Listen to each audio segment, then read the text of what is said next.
Should we ping in the Discord for this one? Yeah, no, I have one Yeah, set yeah, up. yeah. I'm That's good. Okay. gonna do it in a second.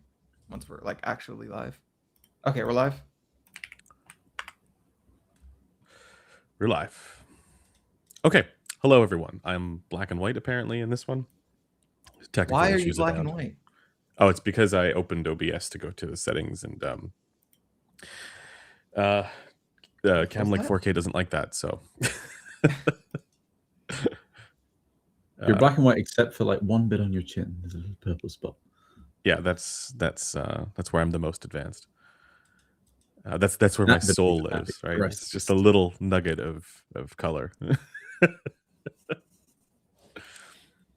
Hello, everyone. We're back from our crazy trip to the UK, having done possibly the nerdiest thing in audio that I have done, at least. I don't know what you guys. I don't think it's the nerdiest thing I've done, but certainly in audio, it's the nerdiest thing that I've done. And we're here to tell you all about it. So, I think without further ado, we can, well, maybe a little bit of ado. Big thanks to headphones.com for making this possible, but also making the trip possible. They did sponsor us to go there and get our HRTFs. But I think with that out of the way, we can get started with some of the, I don't know, like we have some content coming out for this. And I think it's probably fine for us to just talk a little bit about it here in a more unfiltered manner and give our thoughts, especially now that we've had a little bit of time to sort of digest what we've done, to think about what we've done, and also go over some of the findings afterwards. Now, obviously, I think Cameron and I have done a little bit more testing than Griffin has been able to, because Griffin didn't have the mic input adapters. But we should probably have go video. On this. Yeah, we'll have two videos actually. Yeah, that's right. We'll have some videos where we'll go through this in a little bit more of a digestible manner. But this is the space. This is the time for us to be nerdy to our heart's content. So I hope you guys will be able to indulge us on that. But let me back up a little bit. I'm getting ahead of myself. Let's talk about what we did and why. I don't know, Griff or Cam, do you guys want to take it away here while I try and fix my camera? You ate mushy peas. I did. That's right. That's the reason. But there's no good why to that. No, they're delicious. Mushy peas. I really enjoyed it. I thought it was great. There are. Would eat mushy peas again. Okay. Recently, last week we had, obviously I'm in England anyway, but we had Griffin, Andrew, and Caleb all over in the UK, and we were getting our HRTFs measured. We worked with the Turret Lab at the Imperial College of London, part of the Dyson School of Engineering there. And they have quite an insane setup rig, basically a spherical array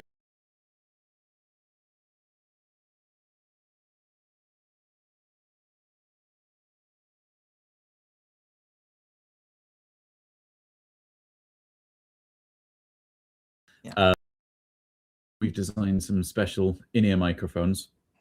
And yeah, basically this allows us to characterize exactly what our heads and ears are doing to the sound before it actually goes into our ear holes.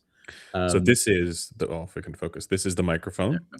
And the back of it looks like, it's the back of it. So that's the capsule there. And the way to think about this, and I've been sort of thinking how to like easily explain this, is this gives us the stream's dead. What? Apparently. Griff? What's up? Is the stream working? Dead? I'm saying it fine. I don't know. Yeah, stream looks fine to me. All right. Is people saying start over at all?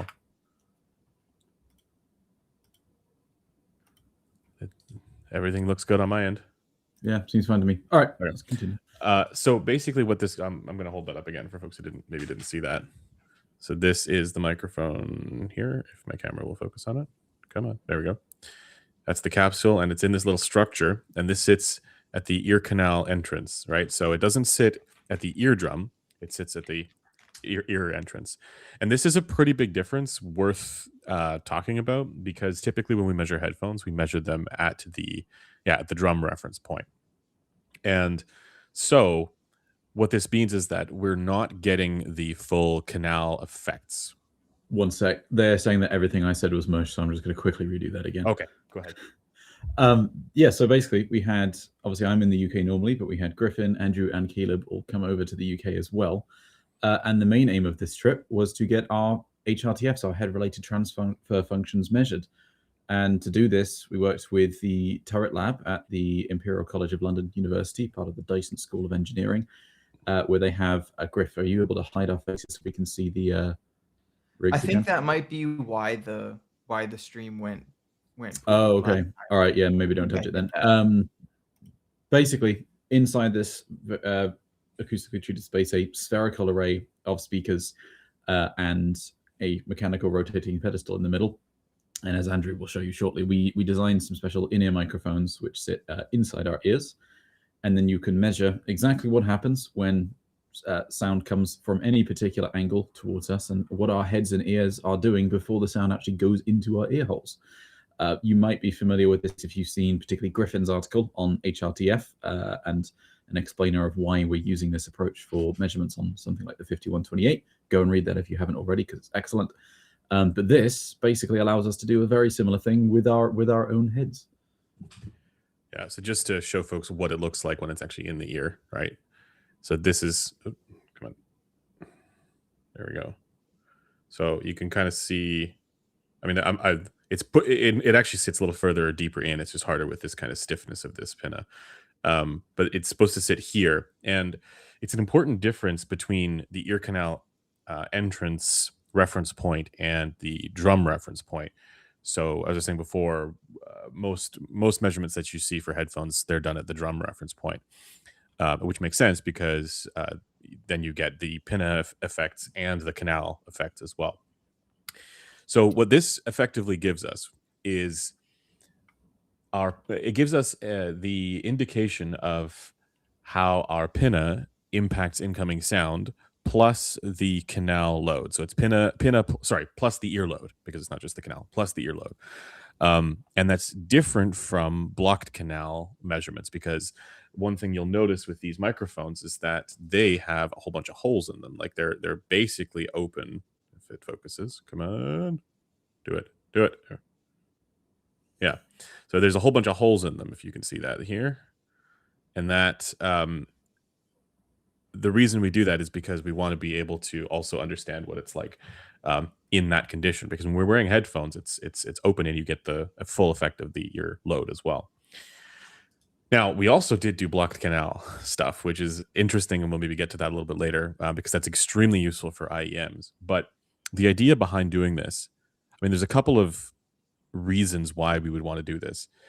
Number one is that I would say that there's just like a basic assumption that what's going to sound good to people is what's going to agree broadly with what their brain expects sound to be for various different features imparted by their anatomy. And you can't do that. You can't know what that is unless you've taken these kinds of measurements in this kind of condition, right? With speakers all around you. And so effectively, and so what doing this allows us to do is figure out what those features are for us, so that when we then use these microphones to measure headphones on our own heads, we can see how the headphones in situ behavior is relative to what our brains are expecting, based on how our features are impacting incoming sound. So, and I would say that, let me know how you guys feel about this, but I would say that broadly, this assumption seems to be correct. And I phrase it this way because it is a little bit contrary, or a little bit, I don't want to get too far ahead of myself here, but to me, this is enough of an indication that what we've been talking about to do with HRTF and the value of HRTF is correct. And that some of the, let's say friendly back and forth that we've had with Dr. Alt, that I've had in particular with Dr. Olive on the subject of whether or not HRTF agreement is a good thing, it's an indication that it is, and that it is something that is worth paying attention to. But yeah, that's kind of where I want to leave the context building for this. Is there anything else that I missed? I think maybe you should explain why you're feeling that assumption is showing to be true. Well, yes. So it's probably, well, so I mean, there's a couple things. First of all, the big picture thing is that even before doing the HRTF gathering, right, we use the in-ear microphones at your place, Cam, to understand, to measure headphones on our own heads at the same reference point. And for starters, that revealed something interesting just about in situ behavior and the differences among different people for how these things are performing and behaving. Explains why I don't like HD600 as much. It does. It does. It really does. We were noticing like idiosyncrasies for how particularly HD600 and HD800 were behaving on our heads. And then what we did was we used a convolution filter to match the response, the in situ response, and that's the critical part, the in situ response between the two headphones. So we take the in situ response of an HD800S in an HD600 using convolution filter with EQ, a convolution EQ to match that response. Basically, ultra precisely EQ the HD600 so that on our head specifically, it behaves absolutely identically to an HD800S. Yeah. And then at least for you guys, for you and Griffin, validate that response in situ after the fact with that headphone to ensure that it matched. For me, there was some positional variation, I think, because we didn't. I think I did mine first, I believe, and then we did yours. Yeah, so I just haven't done it for mine. Now. Yeah. But the outcome was that we were able to get an HD600 to sound like an HD800S. And that's not just sound like as in, the tuning's similar, as in the detail, the sound stage. 600 had soundstage. Yes. It sounded exactly like an HD100S. It was very cool to hear. And this is something which, we'd always sort of understood or predicted that would be the case because headphones have minimum phase devices. And so the frequency response basically is describing, for the most part, the behavior of the headphone. It's just the in situ variation that's tricky. But once you match that in situ performance, it sounded absolutely identical. Yeah. I think for Caleb, it may have sounded, as Caleb's in the chat there, it may have sounded a little different because I think he was getting some bass leak issue, maybe. Mm-hmm. I also think the actual microphones didn't fit Caleb as well. So there may have been some motion between when the response was recorded versus when the or when the HD800 response was recorded versus when the HD600 response was recorded. But I mean, that's a good point from a Pilino, which is that whilst we did do multiple seatings as well, what we found was that on our own heads, because when you measure a headphone on a rig, you're putting it in a bunch of different seatings intentionally to make sure that you are catching all the possible positional variation. When we're putting it on our own heads, we did a little bit of seating just to make sure it's like in the positions that we would wear it, but we're not going to shove them right to the front where we'd never have it. And we found that the positional variation on our own heads was actually incredibly small. So as long as you're wearing the headphones the same way each time, actually, well, at least for the ones that we checked, I'm sure that we'll come across ones where that's not going to be the case, particularly like on-ears or something. But for the HD600 and HD800S, as long as you were wearing them in the same-ish way that you would normally wear them, the positional variation was extraordinarily minimal. Yeah. So I think what was most interesting about that exercise was that it revealed, when you isolate the in situ FR between the two headphones, it more strongly reveals the other perceptual factors to do with the headphone that contribute to the experience, like the clamp pressure, the fit, the openness, the sense of occlusion, that sort of stuff. And obviously when you're comparing two headphones, like just back and forth, without doing any of this, like those factors are highly relevant, right? But it was really interesting to experience that in isolation, right? That's one of the key takeaways for me. We talk a lot about like, FR is the thing, right? And it is the thing. Like this clearly demonstrated that like it is the thing that needs to be cared about. But it also revealed that as far as at least the perceptual experience of headphones, it's not the only thing, and these other Griffin, you might call them acoustic factors, but I would call them perceptual factors, are highly relevant as well. And so in that respect, I would say that like at least Axel Grell's conjecture on that in that area is probably correct. To say that when people are experiencing, a good example would be the HD800S, right? When people are experiencing this sense of massive soundstage or whatever it is, at least part of that is down to the openness of the headphone and down to the way it kind of fits the driver being further, like all of that stuff, right? Kind of. I think that there's a little bit of sort of citation needed there, and maybe it's worth me pointing it just because I'm the one that cares about soundstage most. Yeah. But like earlier when you said, differences in openness and stuff, he's not referring to as in, like soundstage openness. He's referring to, physical openness of the headphone. So like when you talk, or like how much is it isolating stuff from outside the room? When I was hearing and listening to the HD100S versus the HD600 corrected to perform the same as the HD100S, the soundstage was the same. That had not changed. The sound itself that I was hearing was identical. What was different was the fact that I'm, with the HD600, very aware that I'm wearing a clamp and it's much less comfortable and it's touching my ears in different places. And that just like psychologically makes it a little bit harder to essentially forget that you're wearing a headphone. So it's not that the soundstage is actually changing. It's just that some of the other factors might play into receiving it. It's not, I don't think at this point anyway, it's something to do with, like, the openness of the headphone is then contributing to a bigger soundstage, because I didn't get that. Okay, here's a question for you on that front. The way that you sort of parse that experience, did you feel that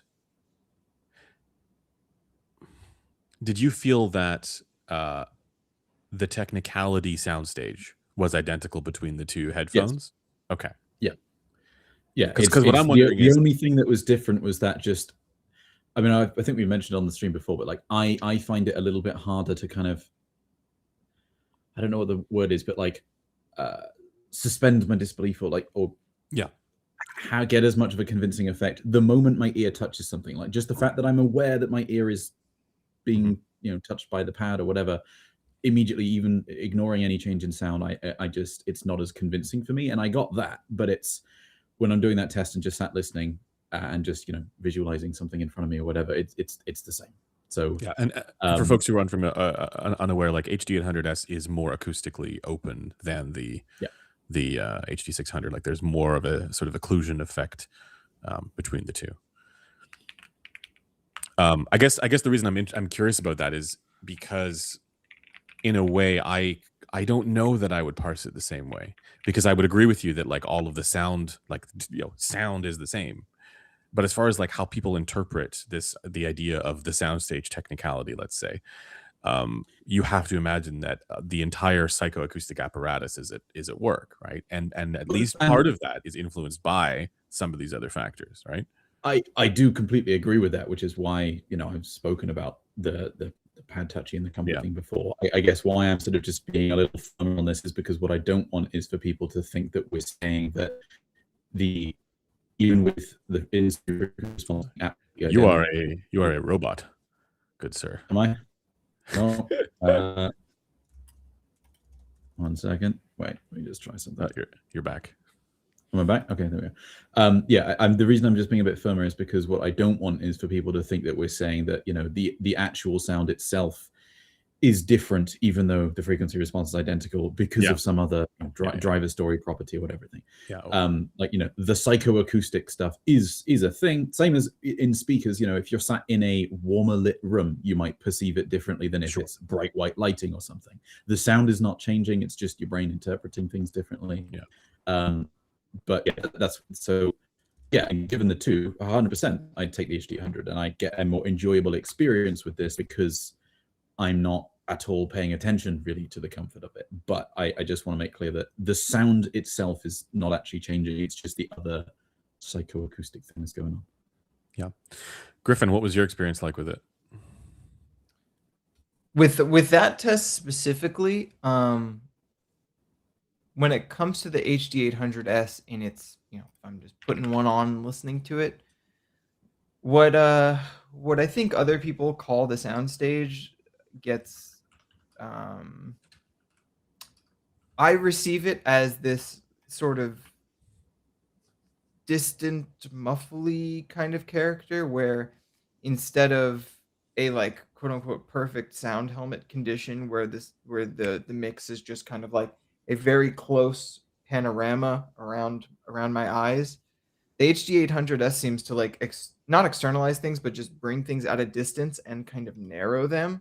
So I get kind of this kind of blurry, indistinct picture at a very slight distance, as opposed to a very clear image enfolding me. And that sensation was basically perfectly mimicked by the HD600 playing back the HD800's frequency response. As we've already said, you know, the acoustic openness and the comfort were different, and it was noticeable as soon as I like piped up to say anything that I was like, it was more apparent that I was wearing an HD600 instead of an HD800 once I spoke and heard like a slight difference in how my voice was occluded. But everything about the sound as it was produced by vibration of the driver was mimicked. Yeah. The only things that were left were things that did not have anything to do with the actual motion of the driver. I found it interesting that when we were doing these tests, we all kind of did the same thing with the comparison. We all went, the sound is here with the default condition for HD600, and then when EQ'd, we were like, the sound is here, or like we did that same kind of thing, right? Maybe we have footage of that, but we all kind of just had that same experience. It felt like, but that's just to be clear, the HD800 soundstage is not something I like enjoy. Like no, I don't like that sense of like narrowing, like looking down a hallway type experience with my music. Like I actually prefer the maximally diffuse and placelessness of, you know, like an HD600, where it is very much so in my head like any headphone, but it's evenly so. And I can just kind of look at everything as it is. I found it to be an interesting test as well, because for each of us, we place value on that differently, right? So Cameron would prefer the spaciousness effect of something like the HD800, whereas I don't find it to be particularly compelling. I don't think you do either. And when it comes to the sound between the two headphones, I generally had a preference for the HD600's sound signature. I'm not sure if you did, Griffin, but I think for Cameron it would have been the inverse. Oh, Cameron, you're muted. Sorry, I was typing like a keyboard. I mean, yeah, but then we also found out some other reasons as to why that might be.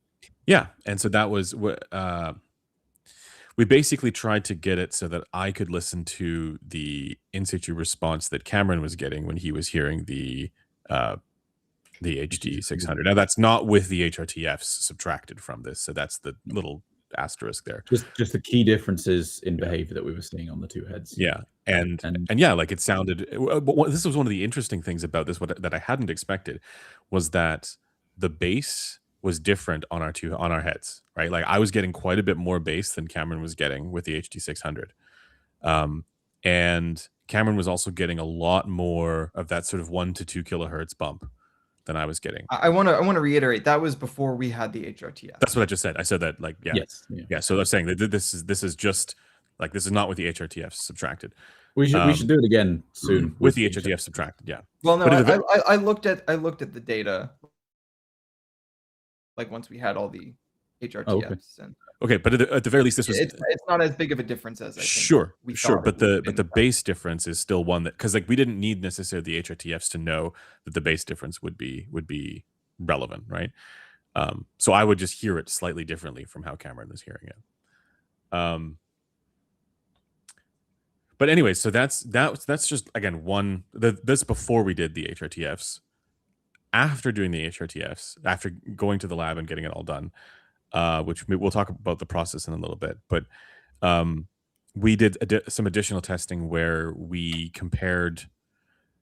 I want to say the most relevant thing we did there was compare the auto EQ to the Harman target and personalized EQ to the Harman target. That was very cool. Yeah, like personalized EQ with personal HRTF, basically. Yeah. So just as a bit of context for that, basically, you know, a lot of people use auto EQ to try and EQ a headphone to a particular target, be it HRTF or Harman or whatever. But when they do that, it's always based on an existing measurement of a headphone on a particular rig. And so what we did was look at, okay, if you take, you know, an auto EQ profile for a headphone to EQ to Harman, for example, how close to Harman does it actually get on your head? And the answer is not very. And if you do the same thing, you get very different results on each of our two heads. And then we also tried correcting it to what Harman actually would be, subtracting our DF HRTFs away. And not only did it sound significantly better, but then when you plot that, what the simulated frequency response, if you measure it on a grass rig or something is, against Harman, if someone saw that measurement, they go, oh, that looks like a terrible headphone. Yeah. There's a couple of things with that. Number one is that we do have to consider still that because this didn't include the canal effects, the EQ adjustments that were made to match the HRTFs may have been a little bit overly fine grained is the wrong word, but like in I'm just thinking in magnitude they may have been more than the 3 kilohertz bit. Yeah, exactly. Yeah. But even just outside that though. Even just outside that, yeah, like it was a pretty strong difference. And I think it was the most hilarious difference was going back to switching from hearing the auto EQ'd version to the personalized HRTF version. Because when you first say somebody like me who's not the biggest fan of the HD800S, and I wouldn't say like I have issues with Harman. I find it shouty. This actually explains why I find it shouty. But overall, I'm not like I don't dislike Harman. I actually prefer that general kind of little bit sneaky V shape, as we might call it. Going from when you first turn on the auto EQ'd version, you're like, okay, this gives it a distinct bass shelf. Some of the good things that people like about Harman, it had that, and you're able to kind of go, okay, it's fine. And then you'd switch to the personalized one, so personalized HRTF one, and you go, oh wow, this is so different, like dramatically different. And then switch back to the auto EQ one, and it immediately sounds horrible. Like it was. I'm sad, Griffin, you didn't get a chance to do this. Maybe you'll have to do this once you get the VXLR Plus. But it was shocking to me just how bad the auto EQ'd version sounded by comparison to the personal HRTF one. Yeah. So that was a lot of fun. I don't know if we want to get into like some of the stuff that we've been doing afterwards. Should we talk a little bit about the lab stuff and maybe some of the stuff that's still missing? We can do. I mean, let's leave the like kind of more fun stuff for the video itself. But then Okay. this is the spot to nerd out, right? So this is the nerd stuff. Okay. This is the nerd zone. So, although just before we do that, like just Yaku just asking, were you guys stunned at how the headphones sounded after being EQ'd to personal HRTF? Yes. Oh my god, it's so yeah. There are a couple of takeaways for me with that. Number one is tone gen EQ is a good idea. Like I mean, we've said that before, but I can say that with a lot more confidence now. Tone gen EQ specifically for peaks. I mean, this allowed us to do tone gen EQ with peaks with a visual indicator there as well, right? That matched tone gen perceptually. Yeah, but we basically just measure the headphone on our head. Yes, subtract the DF HRTF, so we get the measurement of it, and then just do a tone gen. It goes, look, there's a peak on the graph. It's coming up. Oh yeah, I hear that. And then it goes down. Oh yeah, I hear that too. Just matched almost perfectly. Where things didn't agree is to do with the canal effects, where the canal effects would be. This was a conjecture that I'd had going into this. I figured there would still be some perceptual delta in terms of being able to take a measurement using the EEP ear entrance open canal mic, and so like what you'd see there wouldn't necessarily match what you'd hear with a tone gen, because we're missing the canal effects. But we didn't know, because you have to keep in mind we're moving the reference plane away from the drum, so we didn't know if that would perceptually track, and we also didn't know, given that this was a diffuse field condition, that it would perceptually track with tone gen as well, because we don't have a natural reference point for test tones. And so if you think about it, right, like the way we exist in the world, the way we naturally hear things, they're coming from real directions. We're not in the sound helmet condition. So that's why we were sort of like, well, maybe perceptually tone gen would line up better with a free field condition, but that doesn't seem to be the case. Like now, when I measure a headphone on my head, subtract the DF HRTF, even though it's at the ear canal entrance and not the drum reference point, at least for all the places where we don't expect a canal resonance or a canal effect to be, it matches bang on. So that's fascinating, and I think that it does mean that when we advocate for tone gen, some of the hedging that we do, we don't need to do as much anymore, right? Like some of the hedging about like, okay, like this is only detect like massive imbalances and massive resonances because we don't know if this is what it's supposed to sound like in real life. We don't know if naturally we're supposed to hear these things slightly different in volume. Maybe those things that we hedge are still true. It's just that this seems to indicate pretty strongly that we can more confidently say tone gen EQ is the way to go. I don't know. Do you guys feel any differently? I think I feel very similarly, although we're going to have to do a little bit more investigation into how much and which of the canal effects should be compensated for, because when I leave the compensation for like the dip at 8 and 12K or whatever it is in that, it does sound weird. Although, okay. You know what's interesting?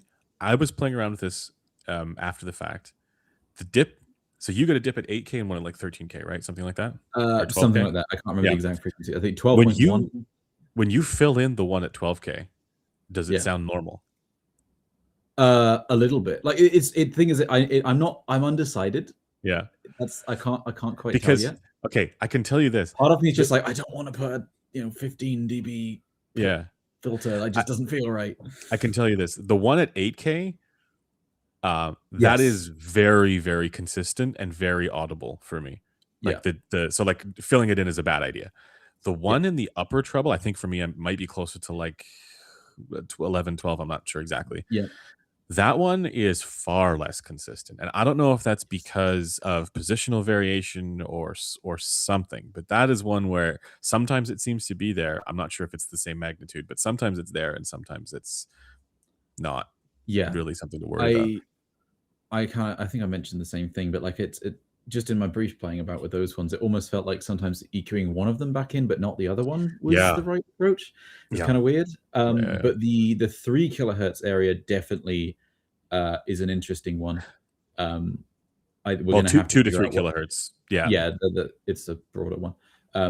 We're going to have to do a bit of playing about to figure out what the right approach there is. But that seems to be a little bit more just, you don't have to get it absolutely bang on anyway. So.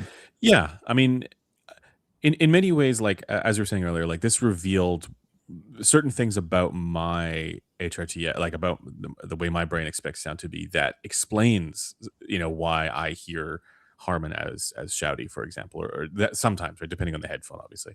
But that's when you're looking at the HRTF of this, you start to like kind of subconsciously eliminate what you expect to be the canal effects, right?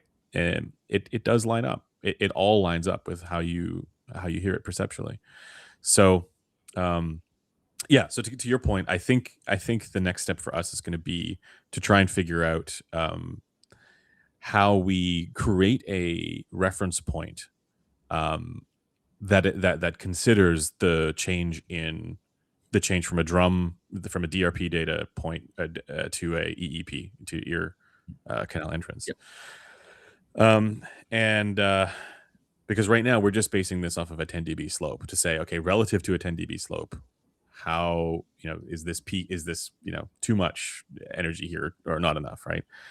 But it might be the case, especially now, especially because the canal effects are omitted, that we need a more nuanced or granular kind of preference target or bound. It is going to be interesting. I mean, at the moment, but just ignoring those ones, I've just been listening like today and yesterday. Basically, I'm not touching the upper peaks at the moment. I've actually just got a couple of filters for the 2 to 3 kilohertz bit just on the Zale, so I can just adjust them in real time. Mostly dependent on the track. And like once you do the convolution to match your HRTF and then just adjust that bit until it's kind of sounds about right, it's kind of magical. So that's what I wanted to get in now. Like I've done this now. It's rather good. Because we if you take a headphone and EQ it to a 10 dB slope, 10 dB DF, right? And that's a pretty common thing. Like you see this in the IEM world as well, right? Like what we call it 10 DF plus 10, but I forget what the actual subtraction per octave is for that specific slope. But you see this same target, the same idea getting referenced in various communities. And when you match it perfectly to based on rig data, like a 5 and 2/8 or Gross or whatever, it's obviously going to be different from how that headphone is performing on your head, but also relative to your HRTF.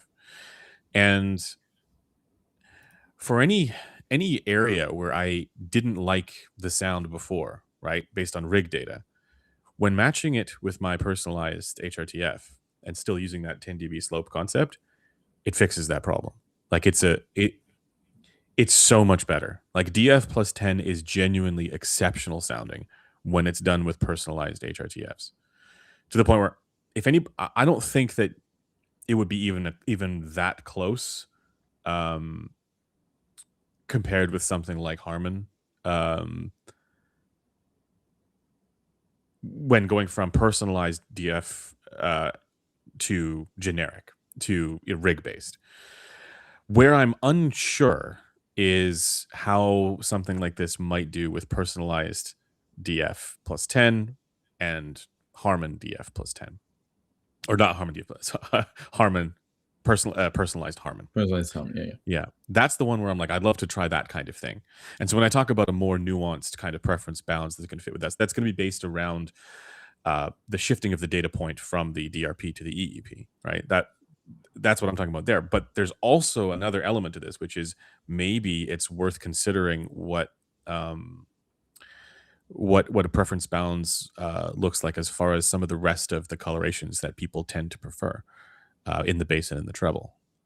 Because if you zoom out enough, a 10 dB slope is just a really crude, very, very basic treble delta. And you can have potentially more nuanced, versions of that. I found that just a slight adjustment I make is just basically slightly after the correction to 10 dB slope, just slightly taking down the mid bass, slightly lifting up the very sub bass. See, okay, I didn't lift up the sub bass, but it was that mid bass bit. Like it was right around like 150 to 200 hertz. Yeah. I found just mine is currently set to like 1.5 dB down, Q of 150 hertz. Yeah, listeners dying inside because that's that's the Resolve hates low mids meme. A couple of people asking, is it? Oh wait, what have you? Oh, I see it. I see it in the chat naturally. Well, Yakucho is asking about, what if you EQ or correct all these insane dips and then look at headphones with different THD? Well, now we can actually investigate that, because that's the thing. It wasn't really possible to do that before. So that is definitely something we could look at. I don't know at the moment. I haven't done Wait, what? Say that again. Maybe I missed that. But well, previously the problem with being able to investigate what the possible effects or audibility of THD in headphones. I know Sean just put the thing out on this, but what the possible effects of THD in headphones has been kind of difficult, because there aren't two different headphones with exactly the same frequency response. So you can't just look at distortion as a standalone thing. Whereas now, at least for the four of us, we potentially can, because we can get two headphones with exactly the same frequency response with different profiles and levels of distortion. See what it's a good point that like controlling for FR is different from controlling for FR in situ. Yes. So now that we can do that just like how it revealed differences to do with the other perceptual factors, right? It may reveal other things to do with characteristics about the headphone. And maybe harmonic distortion is one of those things. However, perceptually, when I do this kind of stuff, we should talk maybe about the Sean paper in a little bit, because I do think that I don't know if you guys want to do that now, but like I haven't gone through it yet. Okay. Me neither. Okay. Well, maybe we can save that for another stream. But the idea that harmonic distortion isn't something for us to really worry that much about is one that I would sort of echo. Where it sort of confirms some of the stuff that we'd been saying for a while as well. And a lot of that is to do with, testing products where, like when you measure products and you can obviously see where the distortion thresholds are. And then you listen to it with music and you go, that's not really a problem, is it? Other people don't necessarily have that context when they see it on the graph, or like, they're like, oh, that looks bad. Yeah. Okay, I mean, I know this is the nerdy space, but Gadsuk says, "Guys, you guys are making a video on this because the learning curve here and now is vertical." Well, I think maybe we should sort of simplify things and talk a little bit about it. Okay, so we didn't just go and do this so that we could make very nice EQ profiles for ourselves. That is a very nice side effect of it, and have been enjoying that. But I think the biggest thing here, and what we're excited about, is now we're going to be able to measure headphones on our own heads, and in future content show how different headphones are actually behaving on our own heads. That's the big thing with this. So rather than just showing 5128 data and then in the video going, well, this is how it measures on a 5128, but I don't actually hear it exactly like that. I hear a peak here, or I don't really hear it like this. We can just show you, well, here's the 5128 data if you want to compare that to other stuff. But here is exactly how it is behaving on my head. With the HRTF taken out, here is exactly how I am actually perceiving it. And that is crazy powerful. And I'm really excited for that. Yeah, the way to look at this is that this is not to say that the rig-based data is bad data. At least not. This is not enough to say that. It's just as shown by our how different is the rig versus us thing. It's just going to be different from your own head. Yeah. And so even though our head is not going to be the same as your head, it just goes so much better of a way to showing how a headphone might change depending on whether it's on a rig or a particular person or 4 different people. Yep. Technically, we've kind of got 8 because we did each of our ears, which are not completely symmetrical. But just the fact that we can now in the review actually directly show you exactly what we are hearing, so we don't just kind of have to try and explain it verbally as well. That's fantastic. Yeah, being able to, like in the past, we've done this bit where we'd show a measurement and say, okay, this is how this measures on the whatever rig it is, and then we'd say, I don't quite hear it like this in this particular spot. I hear a peak more over here, or a dip over here. And now we have that's really what this has allowed us to do, is to show that with data as well, to say, look, here is how this measures on the industry standard equipment, but also here's how it measures. Here's how it performs differently on my head, and it may perform differently for you. And I also think it's interesting to get a sense of where what the trend for agreement is, because oftentimes you do hear things similarly to the way that things measure on a rig. I think that's just like an interesting data point. And for me, the other bit about this is it does go. I don't know if people are going to interpret it this way, because the people who care about mythology and are interested in mythology are still going to do that, right?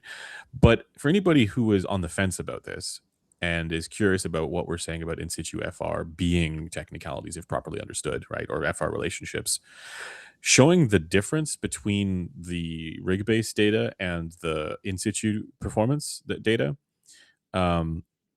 is, I feel, at least goes a long way to providing an explanation for other people when they hear a headphone and they see, oh wait, there's something more than what the graph depicts. There's something more to the experience, and here we can show that. We can say there is something more to what the industry standard graphs depict, because it's on your head, it's literally behaving differently, right? On my head, it's literally behaving differently. Here's how that is different. So I think it's the missing link, right? In situ FR. I mean, ideally, in situ FR, the DRP is the missing link. But while we don't have the DRP, we've gotten considerably closer than ever before. So that's why I'm pretty fired up about the outcome here. Anime Golem saying, if you have your HRTF, why even want an HE1? Well, that's kind of the interesting thing, is that kind of don't. Like I mean, we stopped by Elise and we measured a few headphones on my head, just because some of them, like the Ralamanis and the Arctech EB92 Skedras Draupnir and stuff. But like now I can just have those. You can download Ralamanis. I can, as long as I can go and download an HE1. Kind of don't need one, which is interesting.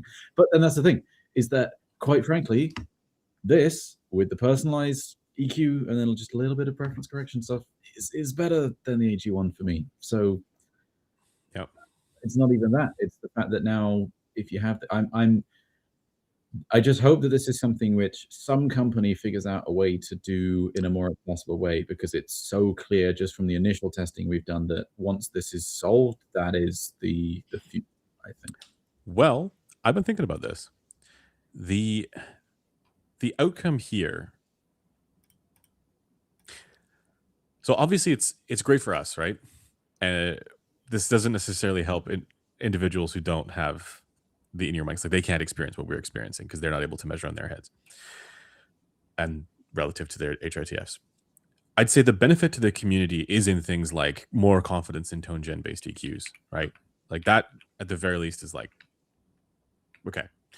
But the other thing that this makes me think about is like, for companies to solve this, I feel like it's stuff like what Bose is doing with the custom tune. Like obviously it's like a more crude implementation than what it could be.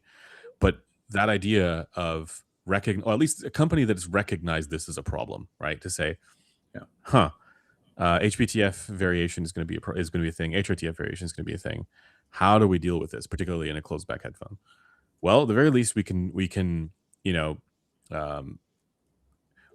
do the canal bit, right? We can correct for that using this system. And now it's like, well, okay, now let's see what an evolution of that looks like, because imagine that you can correct for the rest of it too. So I think it's stuff like that. We said this before, but I really do think like, being able to correct for the in situ behavior is a better solution than trying to aim for a particular target.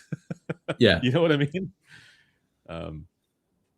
Griffin, you haven't said much at all through any of this. Where's your head at? It's in a few places. Because obviously I'm the one that's been kind of handling the data, for lack of a better term. The data lift, the unscrungling. Trying to think of how we're going to use this in our content, and what kind of conclusions we should be drawing from it. And I don't know. I think I am both overjoyed and very excited to have this tool in our toolkit now.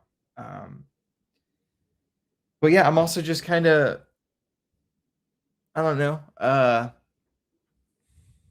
I just wish more people could have access to it. I feel like us having this available to us as an evaluative tool is very helpful, and I think that is kind of an unambiguous benefit to the audience.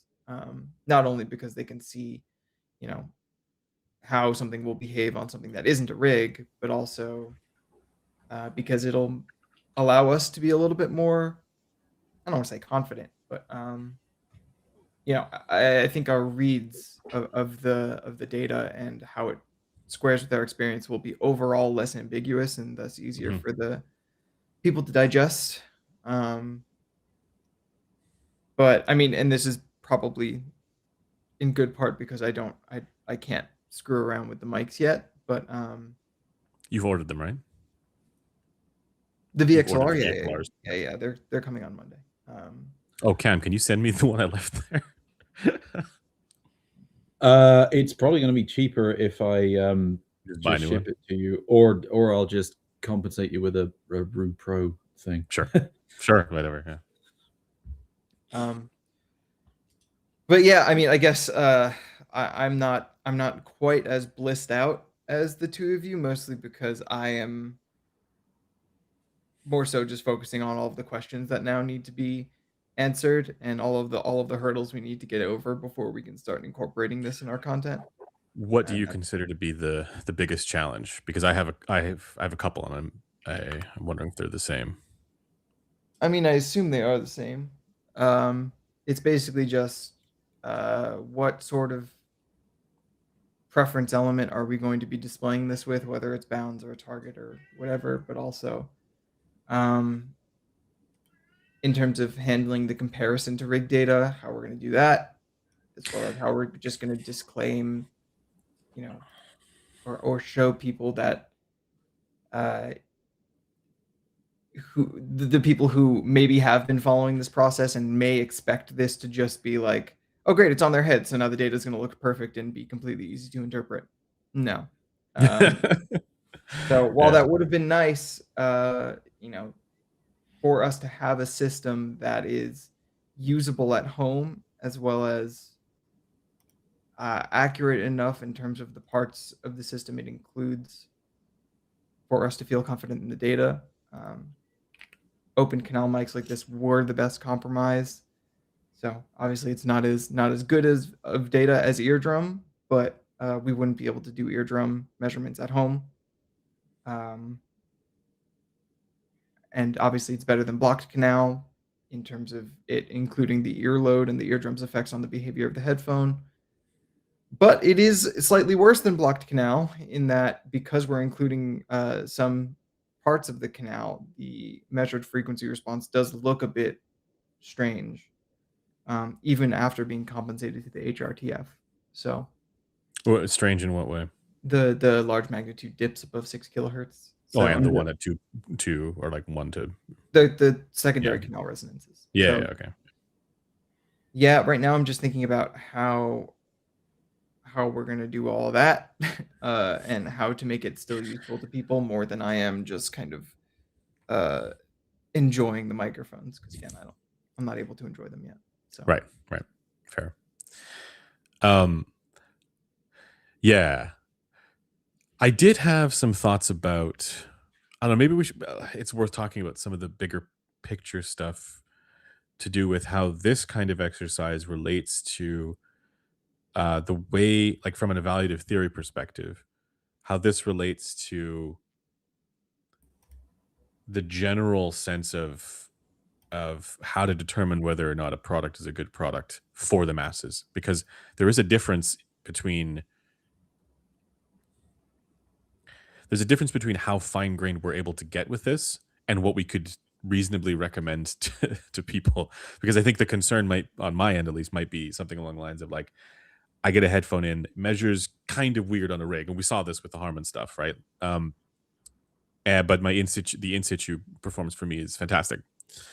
I'm able to say for myself, hey, this is fucking great.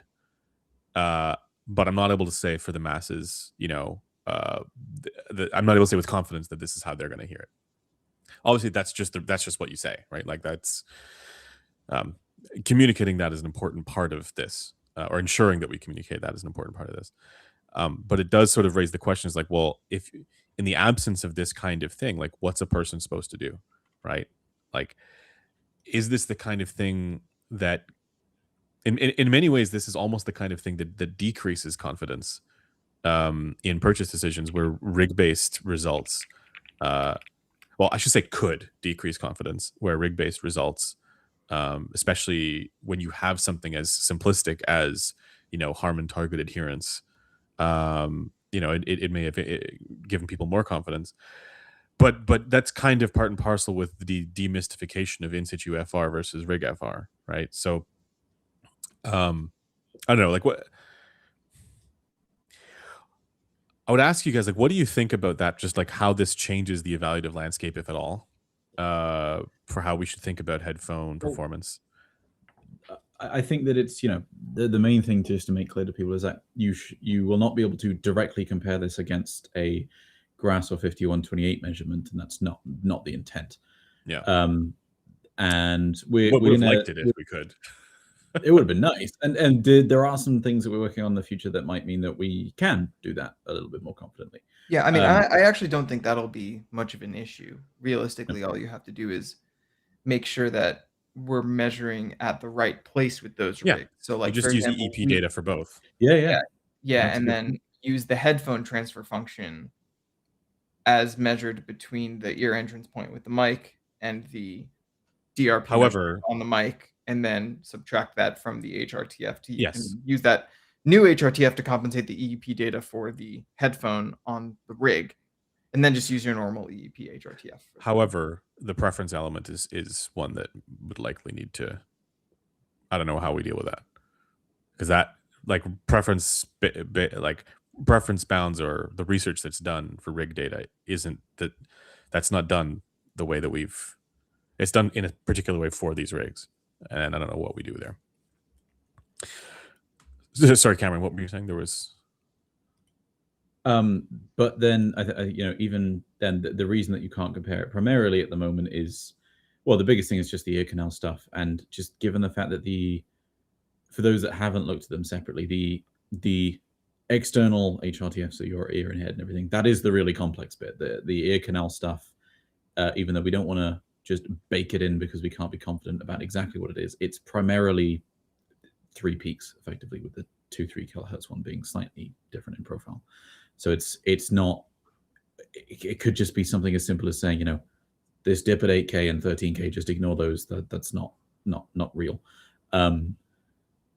But I think that the biggest thing is just the fact that we are going to be able to show how a headphone is behaving on our head. And that has been a challenge with so many previous measurements where we've got measurements of a headphone. You go, even though it measures like this on this rig, I just don't hear it like that.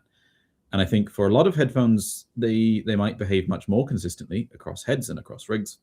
But then there are going to be ones like, I know, Andrew, you said in the past that like the Dan Clark ones, for example, tend to behave very differently on your head than what you're seeing on the rig. And so now being able to actually show that is going to be really powerful for actually reviewing those headphones. And especially because we've got 4 people with 8 ears total, being able to see exactly what is happening for those more outlier situations in particular, or stuff that is, I guess, perhaps targeting pretty graphs on a grass or 5128. It's going to be especially powerful for those ones. So I was going to say, it might be one thing that kind of comes out from this is a potentially new way of talking about headphone behavior consistency on rigs, given that we now have multiple ears, like an additional cohort of ears to really measure on. And we might be able to say something along, I'm not sure we can do this yet, but we might be able to say something along the lines of, this headphone behaves, you know, more consistently between rigs and humans than this other one. Therefore, it's better at that. And so it's like another sort of headphone goodness evaluative criteria, which would be cool. I think that's a cool thing to try and do.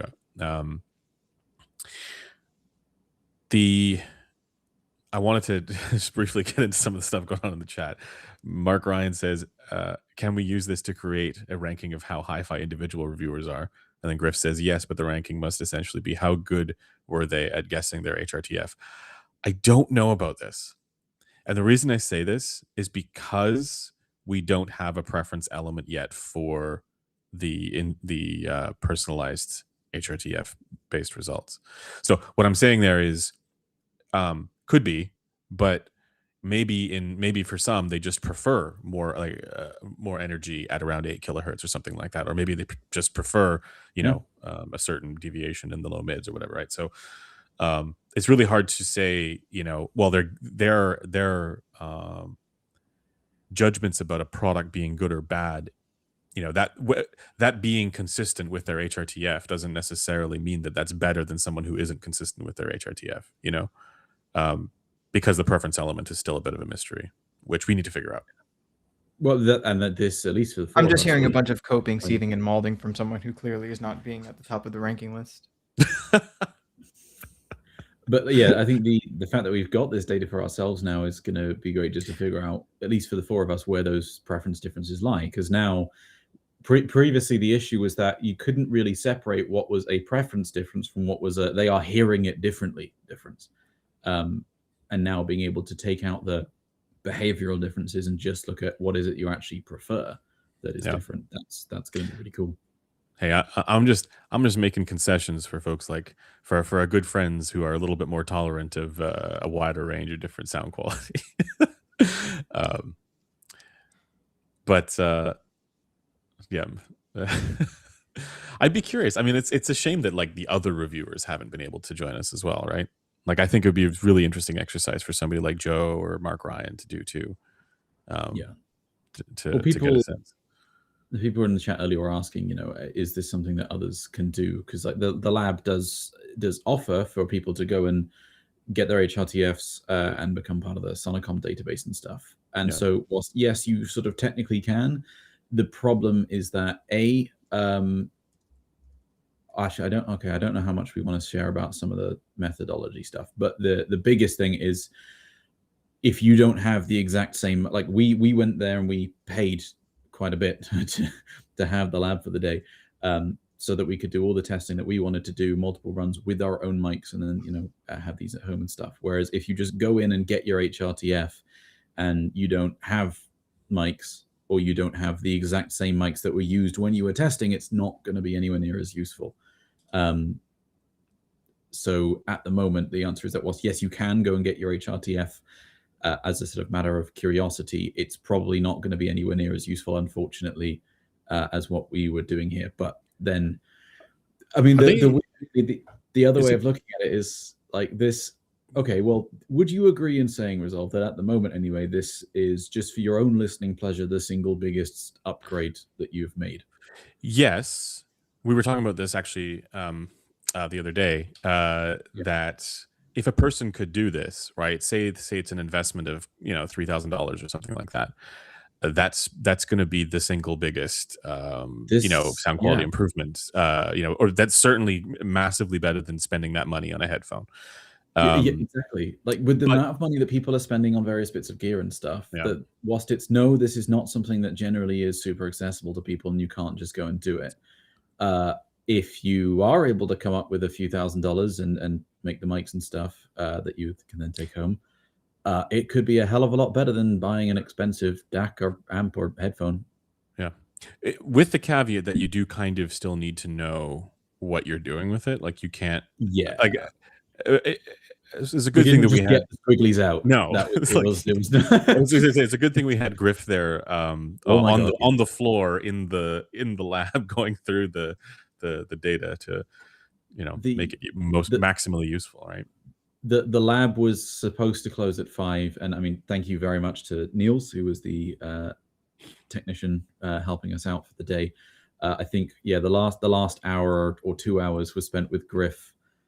Sat on the floor on his laptop, head hurting, whilst we tried to unscrungle and sort things. And we stayed a little bit late, a fair bit later than the lab was supposed to. So yeah, it wasn't super simple, but it's just from a cost perspective. If some of those bottlenecks could be alleviated, then potentially yes, it could be a very worthwhile purchase. This is the other thing that I wanted to get into, which is we've talked in the past about headphones generally not really even hitting a bar where we'd be able to say that they're like an 8 out of 10, right? Like maybe certain elements of a headphone are, but we're not even at the point yet where the higher scoring for us for sound quality requires personalized EQs, because we would say, okay, like a headphone can come out that is genuinely better than everything else currently available on the market, regardless of price, right? Like there just isn't a headphone that available that is going to score as well for us. With this personalized HRTF thing, it does reveal to me that there is another layer that people, like maybe it's the difference between 9 and 10, right? Like a headphone could come out that's like an 8 out of 10 or a 9 out of 10, and it would be great for bass, mids, treble, X factor, everything, right? But there's still some delta that is between that and the best sound quality a person could get, where that is, I would describe that as the difference between personalization with EQ, particularly with some of this kind of stuff that we're uncovering here. So truly, if people are wanting to get the best possible sound quality in headphones, this would be the best investment that they could do. That's where I'm at with it. Yeah. No, I'm very excited for the content related stuff that we're able to do with it. Selfishly, the fact that it has elevated my own listening already so much, and I'm looking forward to just playing about more with that. Yeah. But yeah, the fact that we can just show how stuff is behaving on our own heads, it's, I think, going to be extraordinarily powerful, and just make the reviews so much easier to understand, because there doesn't need to be any verbiage to explain some of the weirdness that might be going on with certain products anymore. Okay, I was going to say a couple things with this. So number one, if I had to compare the experience, I don't know if you guys feel the same way about this, so I'm curious what you guys think, but if I had to compare the experience that I get after doing this kind of HRTF correction to a speaker setup, it reminds me of Genelex. A little bit. I get what you mean. Yeah. The other thing I was going to say is, now that you've had this kind of experience, does it change your, let's say, landscape of judgments about the products that exist in the market, right? It's because it's like, maybe before doing this, you hadn't experienced the HRTF personalization to this degree, right? Like, you've obviously done EQ and personalized things, but like, now that you have this with the HRTF, it's like there's a potential, another level that you can go to this, right? Yes and no, for me anyway, because whilst yes, like this again, just this with the corrections and stuff applied is the best headphone I've heard, period. It just is. Yeah. It's also like, well, I mean, just as evidenced by the fact that to get the same outcome, you and I have to make quite different adjustments. And also this, we should know, isn't just like an EQ profile for the headphone. We're doing left and right differently because that's actually huge. Right? Like that. Yeah, that alone was huge. Like, I did try just applying the same correction profile to both, and it doesn't work anywhere near as well. No. So whilst yes, it is kind of incredible just hearing how good things can get, there is also the understanding that for a product that does not have personalization baked in, it just can't get that good. And even if it did have, by some miracle, that level of goodness for me, it is not going to have it for the next person. That is just a fundamental challenge that is not going to be solved in a passive headphone. Mm-hmm. It's something that will have to be solved in future with kind of like what Bose and what Apple are doing, and some of the other stuff that I think Apple certainly is working on. The level of personalization with active stuff. But so I don't think it really changes my judgment so much for passive headphones necessarily, just because the constraints that they're dealing with. The constraints that they're dealing with. As I said, even if they did happen to get it perfect for me, I just know that then that means it's not going to be perfect for you. So that there is some level of a headphone still has to be made so that it works as well as can be possible for a large group of people. It's not possible for it to be perfect for everyone. There is no one size fits all perfectly result. Yeah. Griffin, what about you? Does this change at all your sense of, I mean, I guess you haven't had the experiences that Cameron has had yet. Well, no, if anything, I would say the opposite. I would say, like, I've been living with the supremely EQ'd pair of headphones for like 3 years, guys. So so it doesn't change anything. Like, and I don't expect the results to change much from what the mics are able it's more just that it confirms. The main change I'm expecting is that I might prefer different preference adjustments, but I assume the compensation I was doing for massive peaks and dips on my head are going to remain. You doing it for like channel specific? No, I did that when I first got really into headphone EQ in like 2020, 2021. And I just found, and it may have been the headphone I was using at the time, which was a Fidelio X2. But I just found it was making it like more complicated than it needed to be. But now that I have a way to do the measurements and make sure the matching is exact, I may well go back to that, because my left and right ear canal in particular do have a very different like first bend shape. Yeah, but you also noticed that typically, or at least on the ones that you had tried, the HPTF and HRTF would trend similarly, right? So you wouldn't be getting massive skewing for channel behavior based on that asymmetry. No? Sorry, say that again? So your HRTF would have these asymmetrical features, but so did the HPTF trend for the headphones that you tested in situ. So it's not like you were getting massive non-HRTF related HPTF variation asymmetry. At least for the ones that we tested at the time. So you wouldn't the HRTF would compensate away the HPTF. Yeah, exactly. You wouldn't need to necessarily do massive channel specific EQ adjustment, given that they trend similarly. Yeah. But it probably, I was gonna say, just the things that I've been testing, it's like it is still an unclear thing. Like, it's hard to predict that for all headphones, right?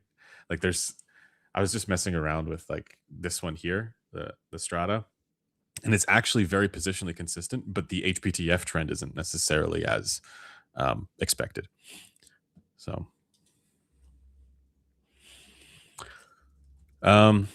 okay. Anything else?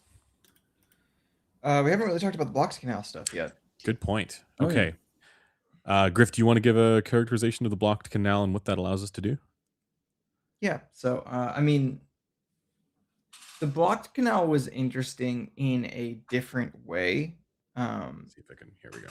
Both because I am much more familiar with looking at blocked canal HRTF, so I was able to very quickly at a glance kind of not diagnose, but like, just kind of intuitively know whose HRTF was whose, I guess, was kind of obvious. This sort of explained the why you and I hear treble very differently, right? Like we Well, yeah, your outer ear effects are brighter than the average, whereas mine are average until 8K and then they fall off a cliff. Yeah. So much darker than average above 8 kilohertz, but basically bang on average everywhere else. Whereas you have a little less 3K than average, a little bit more 6 to 8K, and then a bit more upper treble as well. Yeah, mind you, that doesn't include. So when we say 6K, obviously 6K is a problem for me, but that's a canal resonance. So yeah. So Caleb was kind of alluding to this in chat, but he said he spent $3 million CAD for this trip, which obviously is a joke, but he then said he was a little bit bummed that he couldn't get data that was for IEMs, and obviously what we're going to be doing with these blocked canal HRTFs is combining them with our transfer function for the 5128's ear canal and eardrum, so we can kind of make JM1 but individual to us.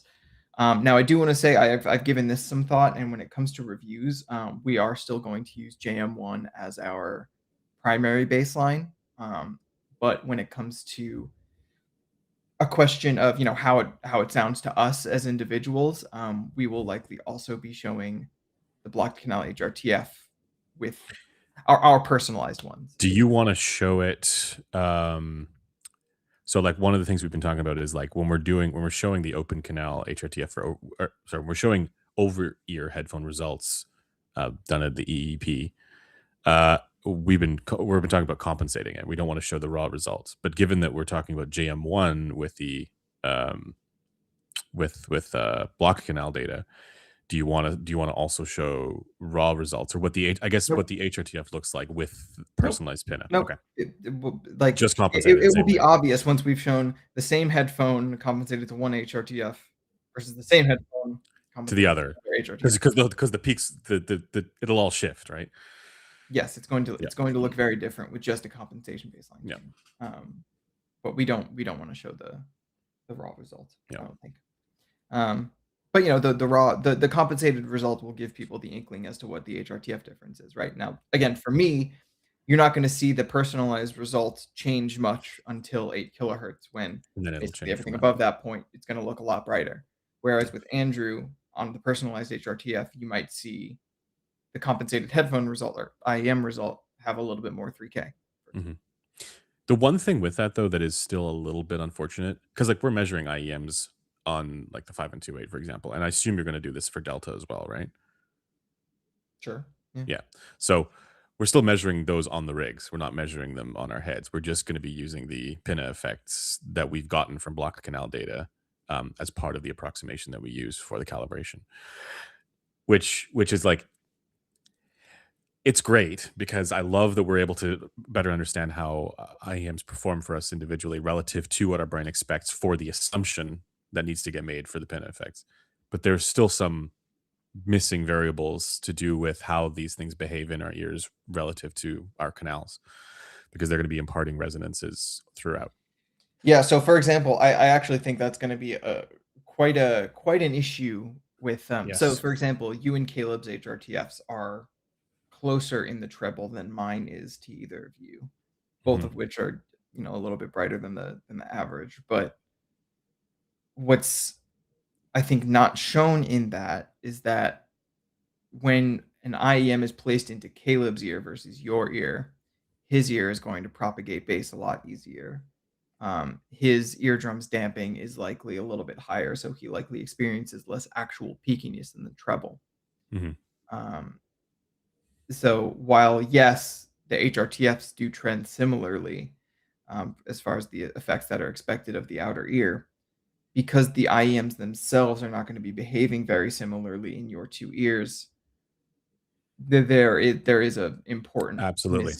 missing aspect And you there. can't Now, to be show clear, that. I think this is something where the 5128 being an average is realistically probably as good as we could hope for, at least for the next 5 to 10 years. Because you can't, this is the thing, is you can't show that behavior difference using any rig, right? Like you can't show, like you're still going to be reliant on the canal and impedance impact of the 5128 for sound propagation for your own personalized results. So it's like, you know, I imagine a scenario where I'm like, well, yeah, this is how here's how it measures on the rig relative to JM1, blah blah blah. But this is how I hear it, showing these differences. Plus, I hear this other resonance here that's as a result of the length mode. Obviously, that language is extremely opaque, and only like 5 people in the chat even understand what the fuck I'm talking about. So we're gonna have to figure out something there. But there is an additional variable here, or several additional variables. But you know, particularly the what is it? It's the second resonance that's going to be a major factor. I just think you know, because we've been messaging so consistently about the outer ear effects need to be predicted by the IEM tuner. Like, you know, we can show why you would want to target a population average for that, I think, a little bit more easily now. Because like even if, you know, thankfully this isn't a situation like the headphones where we need to measure on all of our ears to get a sense of what the in situ FR is before we compare it to the HRTF. Like in the case of the IEMs, like we can really quickly show how it would look compensated to all of our blocked canal HRTFs, and then show it compared to JM1. Or the ordering will likely be the other way, where we show it to JM1 and then we show it to everyone else, and we show, you know, that's why you want to target JM1, because you'll be somewhere in the middle of this field of us 4. Well, but that in a way is also more. I actually think that that's genuinely useful, because with over ears we're going to be showing results for personalized, right? For how, because it's measured actually on our ears individually. Whereas with IEMs, the measurement can be done on the measurement rig, and we can show it relative to all of our assumed pinna effects, right? You don't need our heads there. Yeah. So this is why it's like, obviously the canal propagation and drum effects notwithstanding, but it's like, at least for the assumption bit, that's super interesting, right? Like that, like, and accomplishing that goal of, here is how, you know, multiple people, different human beings might, you know, hear this product for these effects, right? Being able to show more of that is super useful. Yep. I'll be right back. I'm just gonna grab a drink. Sure. Joel says there are theoretical ways to figure out these variables. Do you mean the canal resonance effects? Okay. While we're waiting for Griff, Cameron, have you just been experimenting with HD800S, or have you tried any other headphones? Only HD800S so far. I need to sit down with Griff, to be honest, and I'm doing something wrong in creating the filters when I tried to do it for the composer and stuff as well. So yeah, I was gonna say, are you basing this on? Are you trying to do like convolution filter for the HRTF, or are you just eyeballing it? Yeah, no, convolution filter.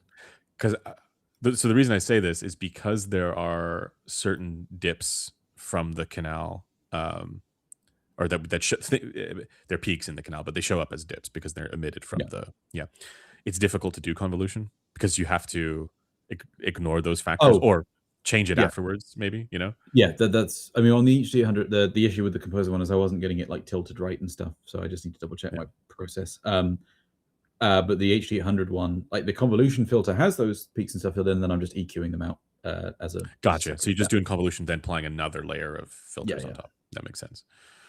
Yeah, because then I can just turn those individually on and off and expect. It's weird because, I mean, as we were alluding to earlier, when you're trying them, it doesn't sound like you've just put, you know, a 12 dB peak or something in. No. When we were in the room, we were I think, I can't remember which ones we were trying, but I think it was the Harman versus compensated, but the biggest thing being that the compensated one had those peaks filled in. And, you know, I'm listening it going back and forth, and like, yeah, they're different. I can't really tell which one I prefer because the bass was the sort of bigger difference between those two. But you guys were like, whoa, because you could hear the treble spikes. Because we're hearing it from the outside, right? And we're like, yeah, holy shit.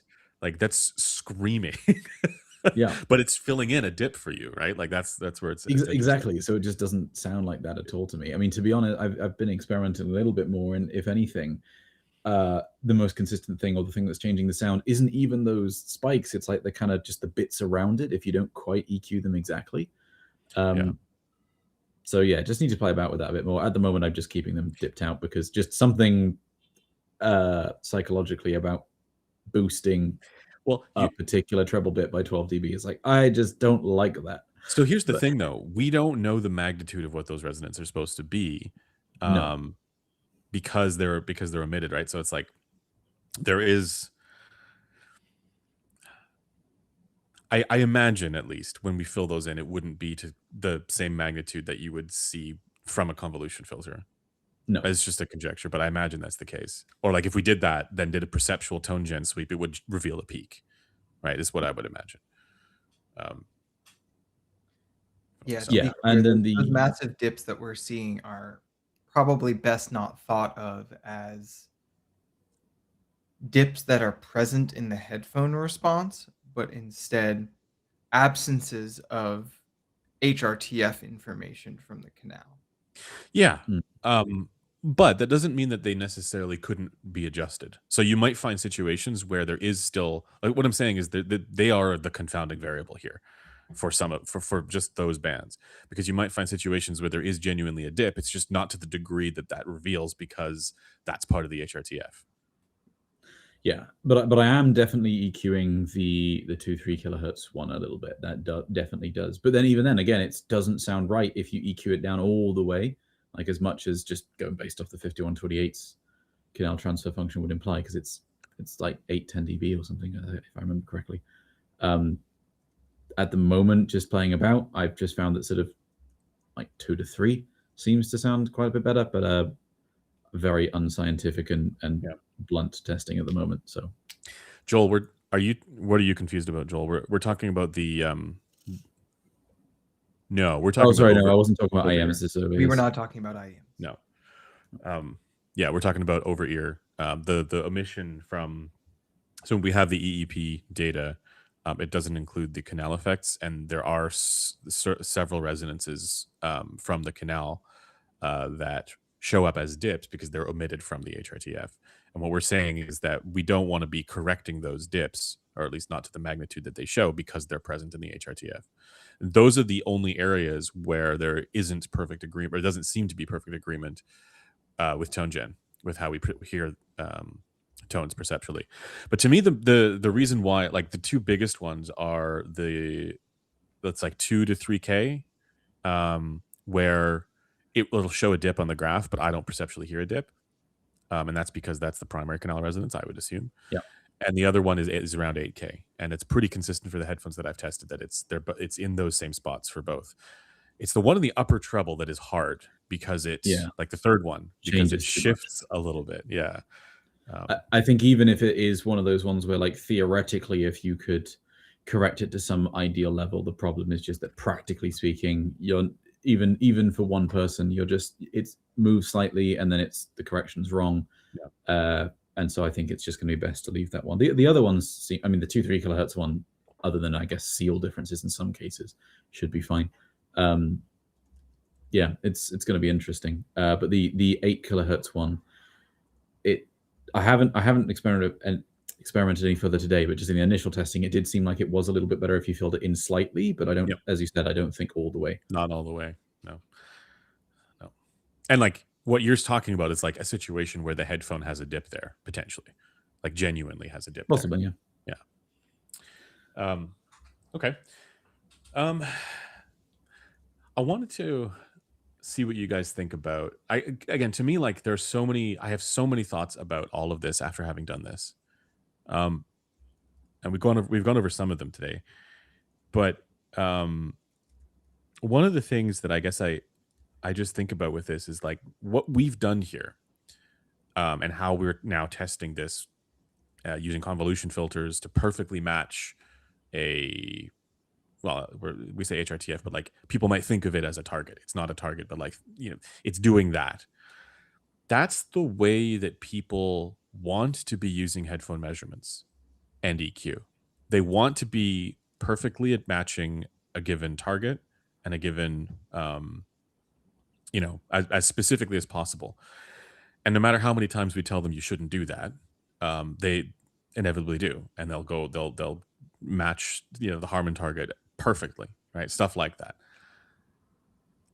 I kind of feel like I'm a little bit ambivalent about how this gets communicated, because we're now able to do the things that people want to be doing, but because of us being able to do this, it's yet further reason to advocate against doing what they want to be doing. So it's a little bit weird in terms of how this lands for people, I think the answer there is going to be that now with this, we're going to be able to have more conclusive evidence for and put together a more comprehensive guide on how to do it on your own head with the tone gen stuff. Yes. I think the fact that we're able to answer some of those questions is going to mean that while rather than, us being able to sit here and do it and then saying, but you shouldn't do this because it won't actually work for you in practice unless you're going and doing the same, HRTF characterization stuff. We can say that, okay, well, it's obviously more of a process and it's going to take a bit of time, but here is a step-by-step guide to use tone gen to replicate this as closely as possible. I think that is the answer, and I think that that's going to be something which is just really valuable. Yeah, we now know things that we didn't before. Joel, the way I characterize this is it's pinna effects in the condition, in the presence of the canal load, or the ear load, the rest of the ear load. That's the difference, because with block canal you're just getting pinna effects. So that and I would agree with Griff, like when we first saw the open canal data, it's confusing. It's a bit like, whoa, that I don't know what to make of that. Whereas when we looked at the block canal data, it's like, that looks like that looks like a bunch of pinna effects. So anyway, any other thoughts? I mean, well, because there's some stuff we could do, like, just characterizing some DRP versus EEP measurements of the grass in 5128 versus blocked canal measurements, and seeing what differences we're seeing in the same reference plane there. And that's a given, right? Like that's for sure going to be. I mean, I've already got tons of EEP data on the 5128 because that's I tested all. Oh yeah, of course. Yeah, that's what you're going to do with it. Yeah. I mean, so for folks who are just joining us, right? Like these are the mics. We didn't talk. What am I doing? We didn't talk that much about like where this design came from and what it is. It's not focusing on it. I'm just gonna step up for a sec whilst you do that. Yeah. So the design is thank you. It's a design originally from Blaine that Oratory 1990 revised, and that it is the same. It is an iteration of the design that was used also by Dr. Olive, and the difference between the difference that the iteration is that now the capsule element that you can see in the middle there it sits a bit further into the ear canal than the version 1. And so I spent the last couple of weeks, you can see all the materials behind me, building them with these specific capsules, and yeah, now we've got tons and tons of the big challenge actually. This is a bit behind the scenes, but the big challenge was figuring out the right material for this. Not necessarily because there was any difference between different types of material, or nothing that was substantial, but one that wouldn't suck to place into your ear. So we ended up on this. This is a resin material called Durable that I was able to get. We also have a whole bunch in MJF that was done, but the Durable is actually, as the name suggests, more durable than MJF, and also it's not as rough to put into the ear, because the MJF is fairly rough. So you're wondering if they can be bought by the general public? No, it's not. It's also not even our design. to do. Like it's a iteration on a design from a friend. So I don't think that this is something that we would make commercially available. There might be a scenario where in the future, this is a thing that I don't know if we would make it, but somebody makes it's commercially available. But I don't know if it would be exactly this. But it definitely wouldn't be exactly this. Because I can see the benefit to people, even if they're not able to get their HRTFs, having in-ear mics to measure headphones on their own head, just to compare different headphones and in situ behavior, right? Like that, I can see a benefit to doing that. And certainly for things in the lower frequencies, where you're not as dependent on the effects of the ear. So yeah, so I guess as far as EQ goes, I think we're gonna need to figure a bunch of stuff out. I do think it might actually be worth making more of the pirate mics. I actually just realized I have a set here, but I didn't have a way to amplify them. well, you should get that. You should be getting that soon, right? Because the VXLR should work for both. No. Yeah, I'm hoping. I remember it not working last time I tried them, and I think that's why, because I didn't have a way to amplify them. But I could be wrong. I might have broken them. Don't remember. But regardless, VXLR Plus and Phantom Power from MO2 works. Okay. But I think it may be worth actually doing some testing between the two types and seeing between blocked and open. Yeah, because as Joel is saying, the blocked canal may be a little bit easier to read. It is. I think it is. I mean, it's more intuitive to read. It looks like a HRTF. Or like with. I mean, yeah. I mean, for me, I've been looking at blocked canal HRTFs for like the past 2 years. Yeah. So I'm very familiar with how they're supposed to look and what the, what errors against it look like. Yeah. So I think it might be worth doing some testing with those versus the open canal mics and seeing the magnitude to which differences in, say, automatically generated EQ profiles to each different HRTF would produce preference differences and which one would be better for that. Or potentially even use the blocked canal data to kind of inform what should be aimed for with the open canal data. So somebody's asking to see some results. Would we be I able don't think to we should show it yet. Like what? Well, like basically the EEP data. I don't have anything that I would be comfortable showing personally. I think we should wait a little bit before we show stuff. Well, I do have a ton of EEP data on the K712 on the BNK 5 and 2.8. I don't see. I don't see an issue with showing that. Doesn't have anything to do with our HRTFs or anything. We did it the lab. Okay. Yeah, because the rest of the stuff I've just been doing like on a personal level for EQing to that, and that doesn't really help people. Yeah, no, that's fair. But let's see. No test. FHC is asking, is there a particular standard the capsules are QC'd against or comped for? No, because they don't need to be. The point is that everything from the HRTF and the mic, as long as you're using the same mic that you did the testing for. And actually, with that in mind too, like all the mics, apart from some sensitivity difference, apparently they're super consistent. They perform very similarly to one another. And so in terms of frequency response of the capsules themselves, yeah. So like obviously there's like subtle differences in terms of like mic placement and stuff like that. I think that's a bigger variable, even if you're using the same mic, than if you were to go from one mic to another mic. So theoretically, now that we have this data, like supposing one of them breaks or something like that, we'd probably be able to get something else usable.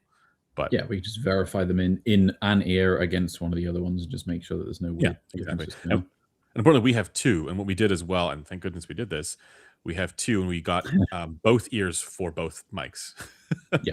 So, let's see. Yeah, I mean, the characteristics in the actual HRTF relevant band didn't shift at all, but it's good that we tested it.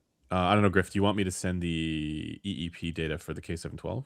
I probably still have it. I mean, I could just, I'm just sending you the MDAT. It's like hundreds of over.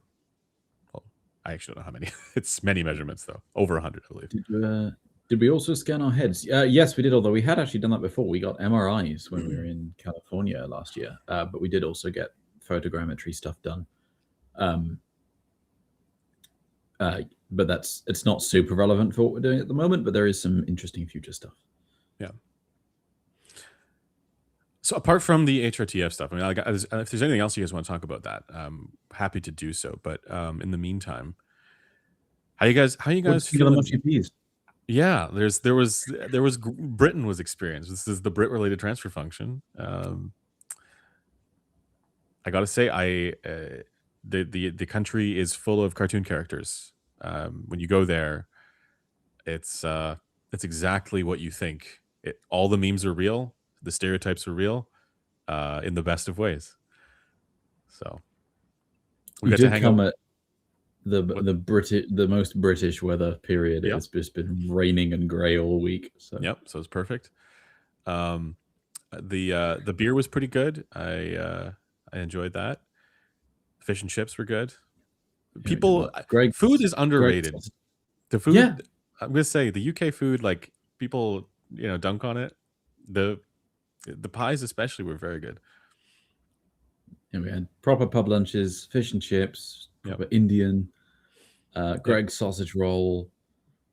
I got you some. I did make them try some, not necessarily great, but traditional British.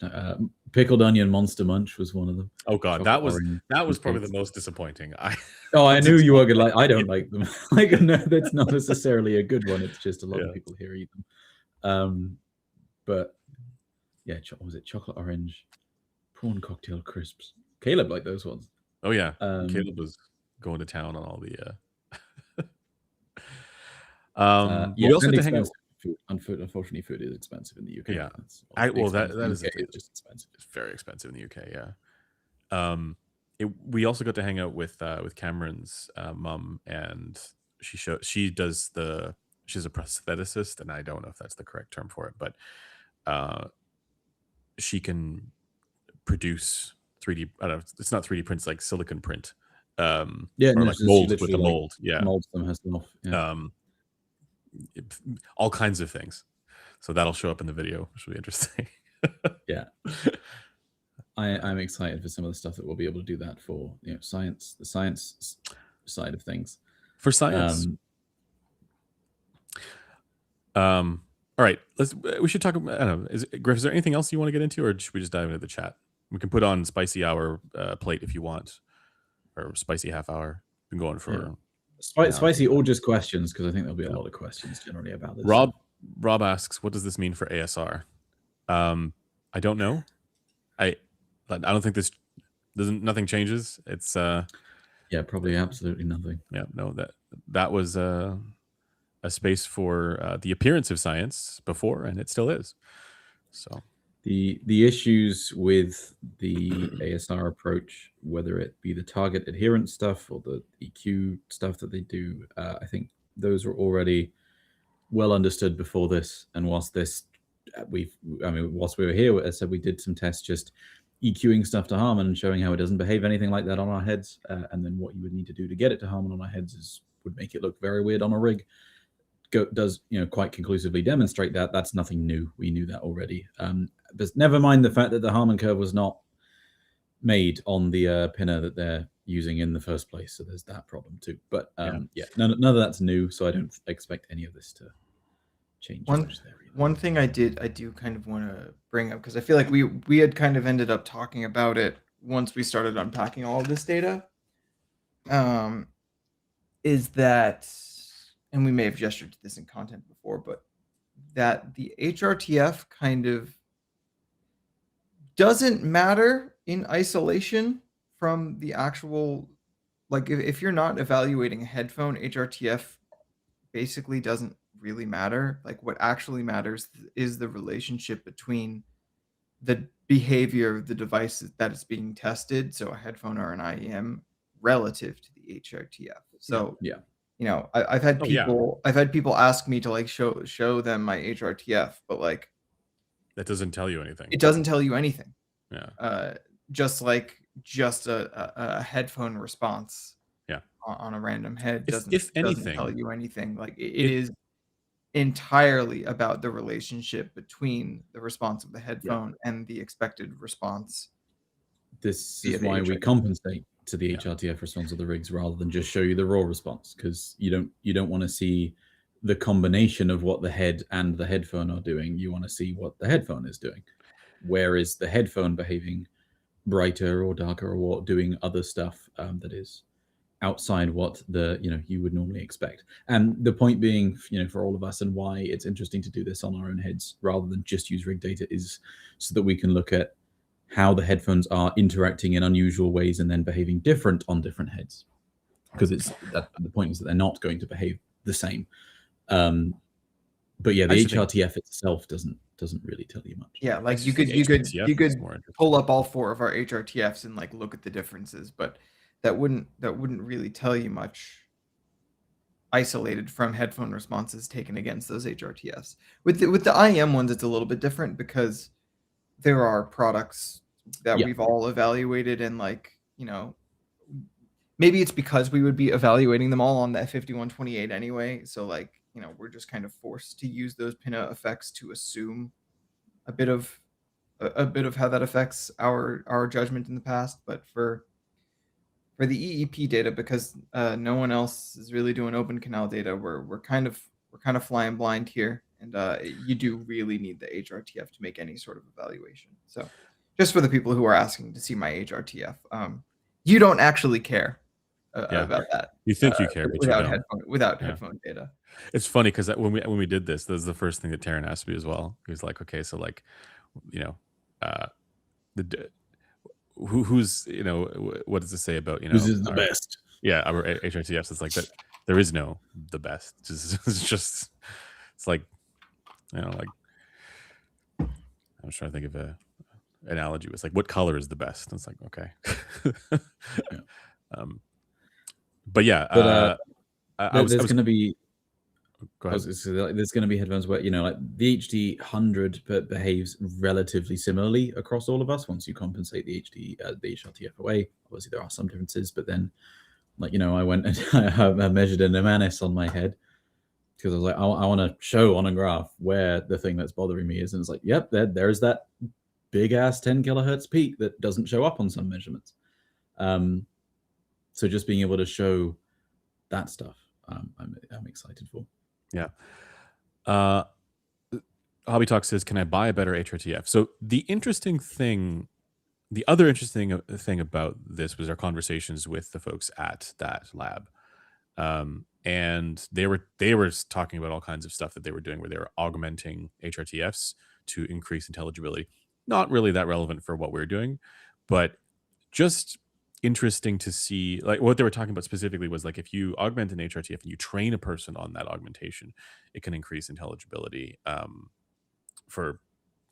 can see that, you can imagine the applications in terms of like speech and whatever else, but like obviously there are all kinds of other applications for this, where it could be simulated, like in terms of virtual reality devices, or even in gaming applications. So HRTF is a fascinating thing, and how our brain relates to that expectation. One of the things I often think about is like, if you go through the process of EQ and perfectly personalize your headphone, and you listen to that for a couple days, and you're super used to it, how different is your experience in terms of the goodness of that experience from somebody who doesn't do any of that, because they've over that same amount of time, right? And comparatively, it's a massive difference. But absent that comparison, it's like, is your experience that much richer? And I'd like to think that it is. I just don't know to what degree, right? Like, and I don't know. That's a hard question to answer. Yeah. Let's keep going with some peppers.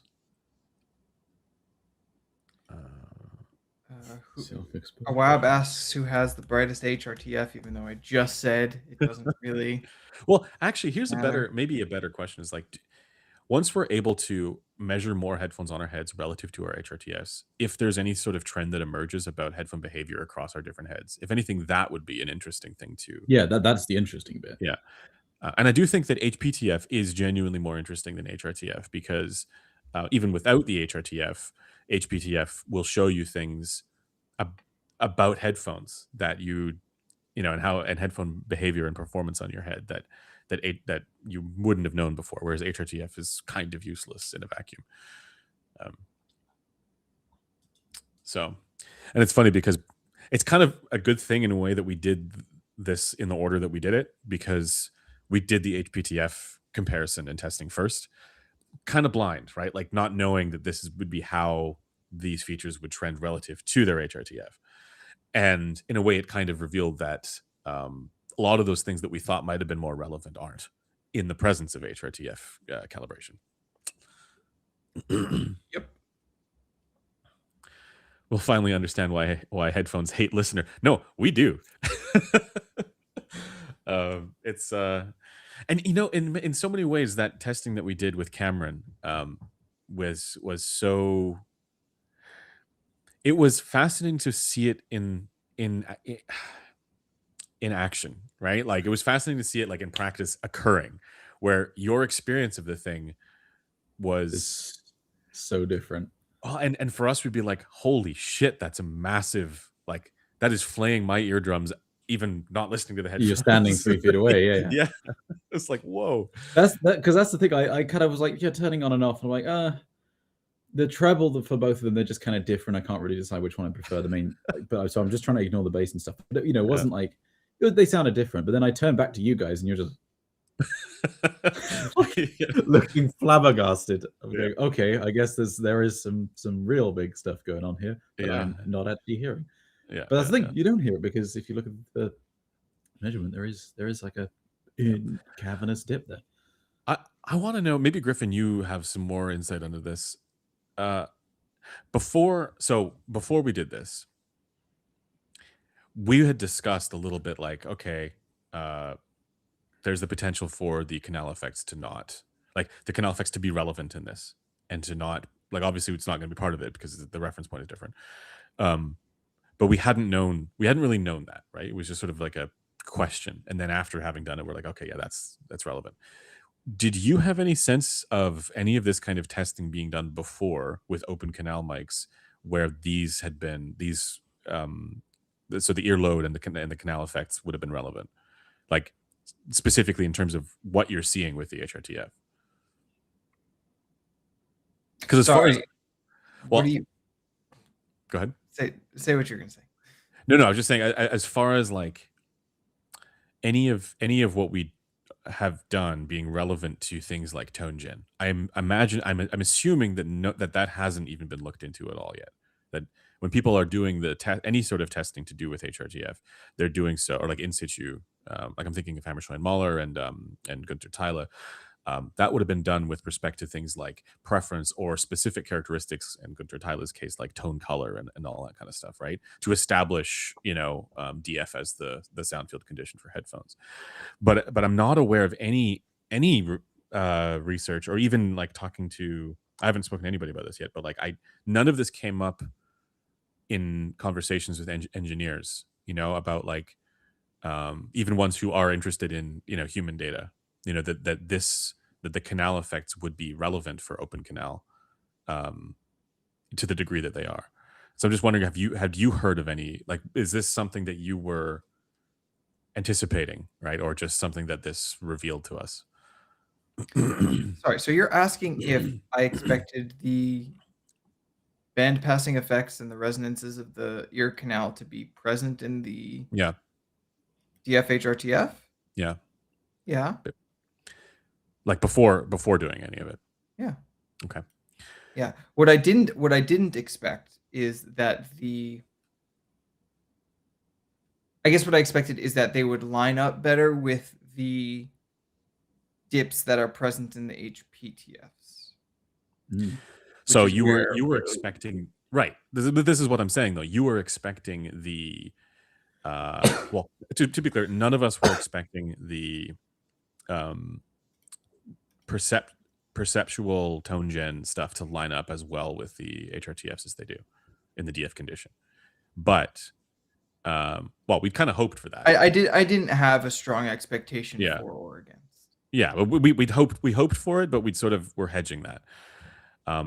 But I don't think, at least, we would have expected that to be the obvious place where it didn't.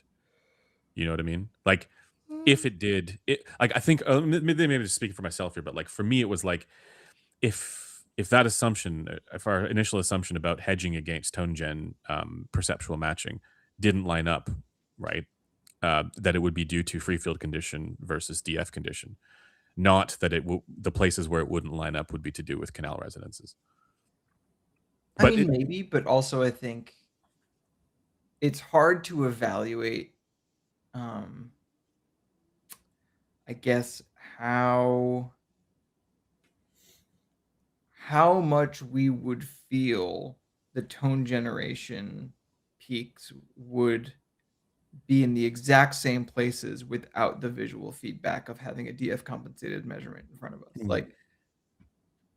Like I am not sure, like all of us getting a 5 kilohertz peak in a DF compensated headphone measurement.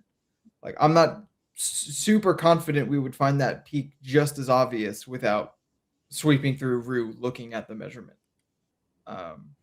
Not sure I follow what you mean. Like you're saying when you have a graph in front of you and you're sweeping a cursor along that graph and you see a peak about to happen, I believe your brain is being primed to hear that peak more than it would be if you didn't have that visual. But to be clear, whenever we're doing that, at least whenever I'm doing this, I'm not looking at I got my eyes closed. I'm saying when we were doing it at camera. At the thing. Yeah. Office, I should say. Right. Yeah, and like you're not necessarily knowing what the magnitude actually is of that thing. But the more important aspect of that is that because of that, I feel like whatever conclusions we draw about the parity between measurement of open canal DF compensated headphone measurements and a person at home doing tone generation, trying to identify peaks, I don't think they're going to have as easy a time as we would now, considering we can validate it just by looking at the actual 100%, data. 100%. Yeah. Sorry, Joel. Joel says, I think a big part of the challenge with tone gen is that we have no subjective reference point for what pure tones ought to sound like. So that was the reason why we were going into this hedging a little bit. Like there's a reason why we're going into this with, pretty strong caveats about any relationship that we would find between tone gen and the DF condition, right? Thinking, I think this was my sort of assumption going in. If it didn't match up with tone gen, it would still be useful. Like we would still use convolution EQs because that is likely to sound better to us with music because, we have these subjective reference points for tone color where we don't for pure tones, right? That was the assumption I kind of had going into this, but it turns out that there is agreement there's agreement in ways that I wasn't expecting.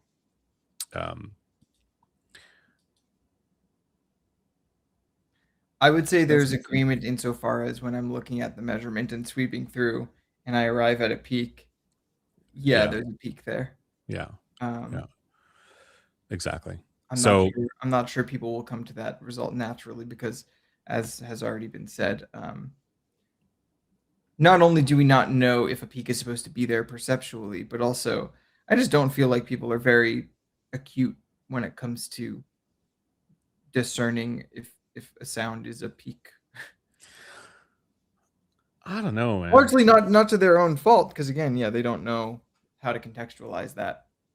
But Oris is asking why convolution instead of just IIR or normal EQ? Because it's easier. If we have this data compensated to our HRTF, you can just generate a flipped version as a convolution and then just load that for each channel.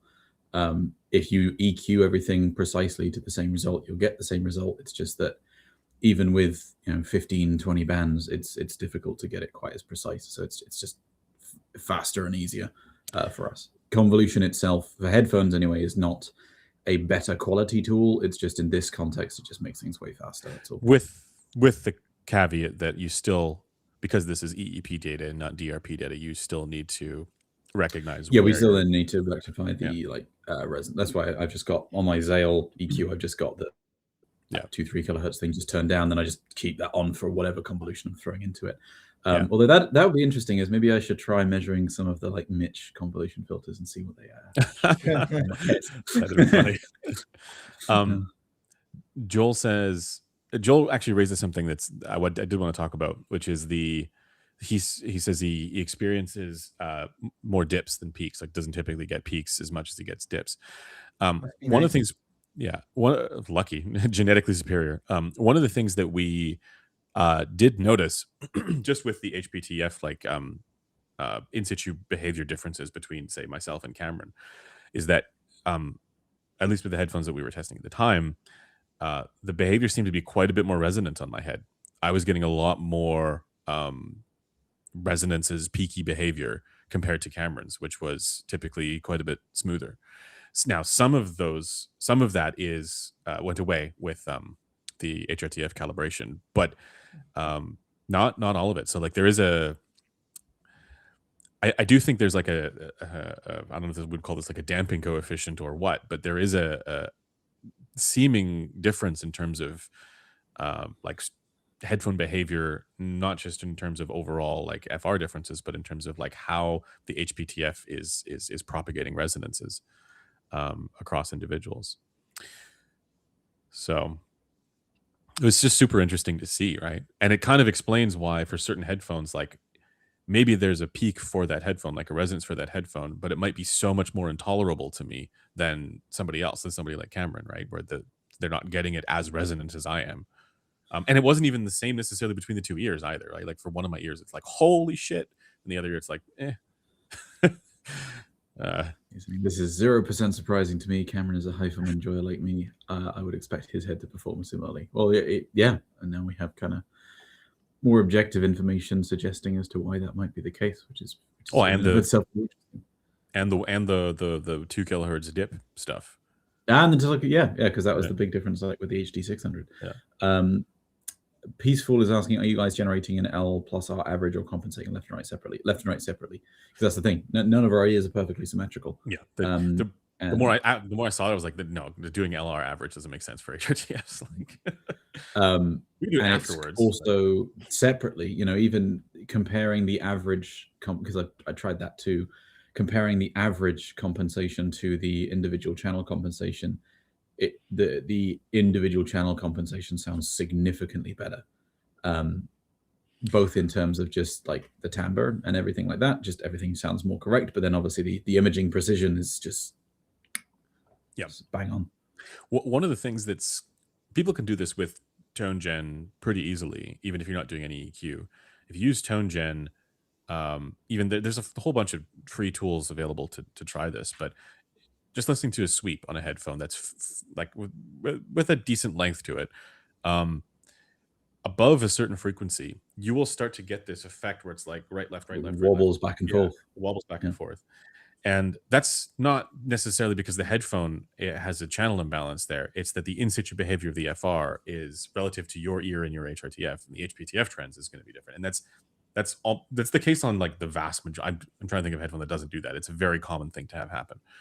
And that is why this is what I'm curious to try. I haven't done this yet. Maybe Cameron, maybe you have, but after correcting L and R, to then do that same sweep and see if the wobble still, like how much that corrects the wobble, essentially, because we would expect.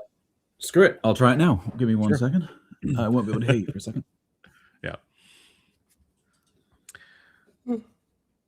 I miss Cameron's place. Yeah. You're a sleepy boy today. How are you dealing with the jet lag? I think I might have slept too much last night. I'm starting to get a little bit of a headache. Feeling a little bit groggy. You just need the binky. You're dealing with the binky withdrawal hangover. Yeah, there you go. Yeah, I've been feeling pretty jet lagged actually as well. That's like 9-hour difference or something like that. And it's like long ass travel days. The first night is fine. The second night is rough because the first night you're tired anyways. You just go to sleep. Yeah. And then so I might like take a little nap here in a sec, because I still gotta do stuff for the video. There is a version uploaded. I saw. Yeah. I'll check it out. We will have video coming tomorrow, but not on this.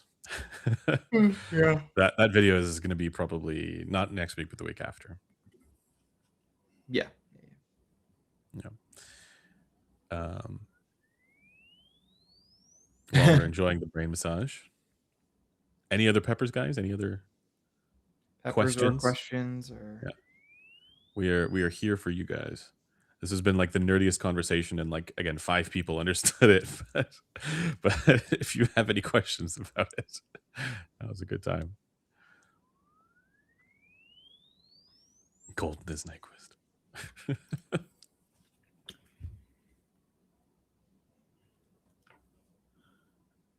Almost entirely is the answer.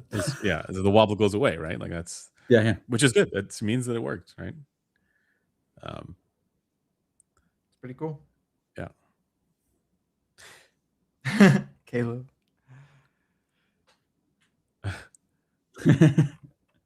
I'm curious, Caleb, how was your experience with all of this? Caleb in the chat. Yeah, for those who don't know, Caleb was on the trip with us. He's just not here in the chat. Caleb, by the way, Caleb is a machine. Like we would look away for we'd look away for 30 seconds and he's already got impressions and filming something else and talking to the camera. 8,000 shorts. We literally we were at like Elise. Yeah. And we filmed well, I won't say what it was, but we filmed a bit for the intro of the video, and then not 30 seconds later, Caleb was in front of a camera filming an impression short. It's great. Yeah. Caleb, I want to know, have you had a chance to try, did you end up getting the VXLR Plus yet? And have you had a chance to try it out?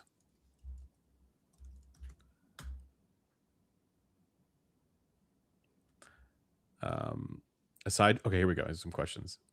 Would it be possible to create... Oh, go ahead. Oh, sorry. Andrew, they've been spamming that question literally the entire stream. Do not answer it. Okay. After conversations, you just hear a smooth sound when sweeping. For the most part, yes, not in the upper treble, just because there's the like 8K and 12K dips, which I've not filled in.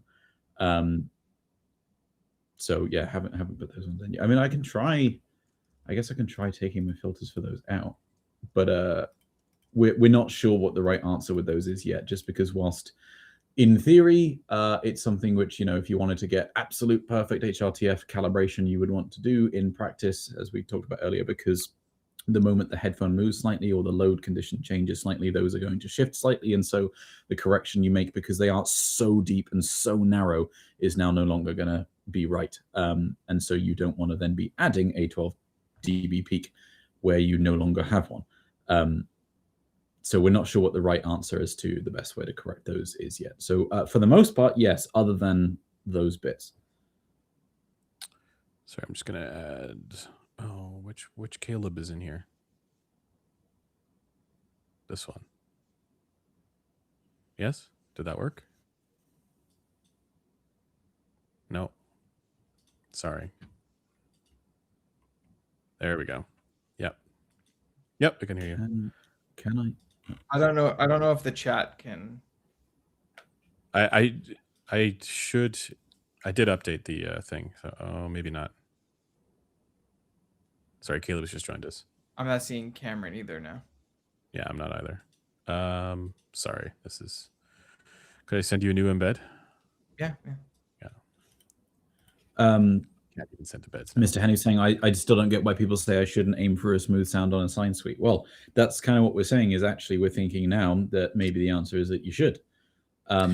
It's just that with some slight caveats. We're not 100% certain about this yet, but the testing we've done so far definitely leans toward that being the right answer. Well, hold on. Least. It's still not the right answer necessarily, because but all that is independent of preference, right? Like it's the just same embed, Andrew. Yeah, it should be the same embed because it's the same. He's in the same. I don't know if they can. Like, I don't think they can. Say something?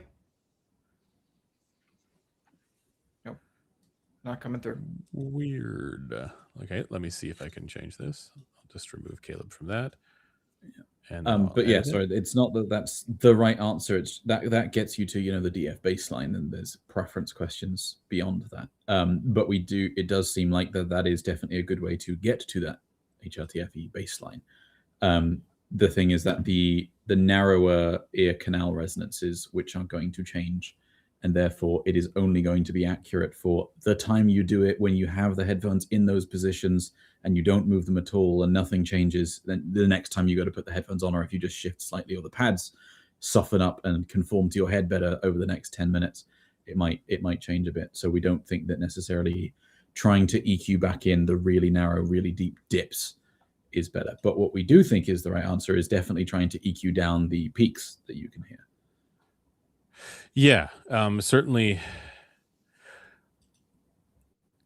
to get the a baseline, but I do still think it's worth doing preference adjustment after that. All right, so if I do this, then Griffin goes away. So maybe it's because we can't have more than 3 people. No, we can have 4 people. We've always. I blame Theo. Okay, I've got all of us except for Griffin. Griffin, you are listeners 0 in here. So let me just see. Maybe that's the wrong Griffin. Chaotic 1940. How was the bass response on those headphones you tested? Did you see changes in subjective qualities like slam? Oh, yes, because that's in the frequency response. Try this one, Griffin. That's something which we've been saying for quite a long time. Slam is something you can EQ.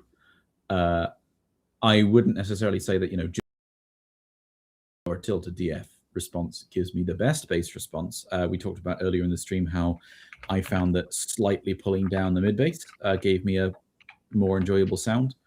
But yes, the change, like the HD800S with the correction filter versus without is very different in terms of slam, detail, separation, soundstage, whatever kind of, you know, subjective quality you might want to bring to mind.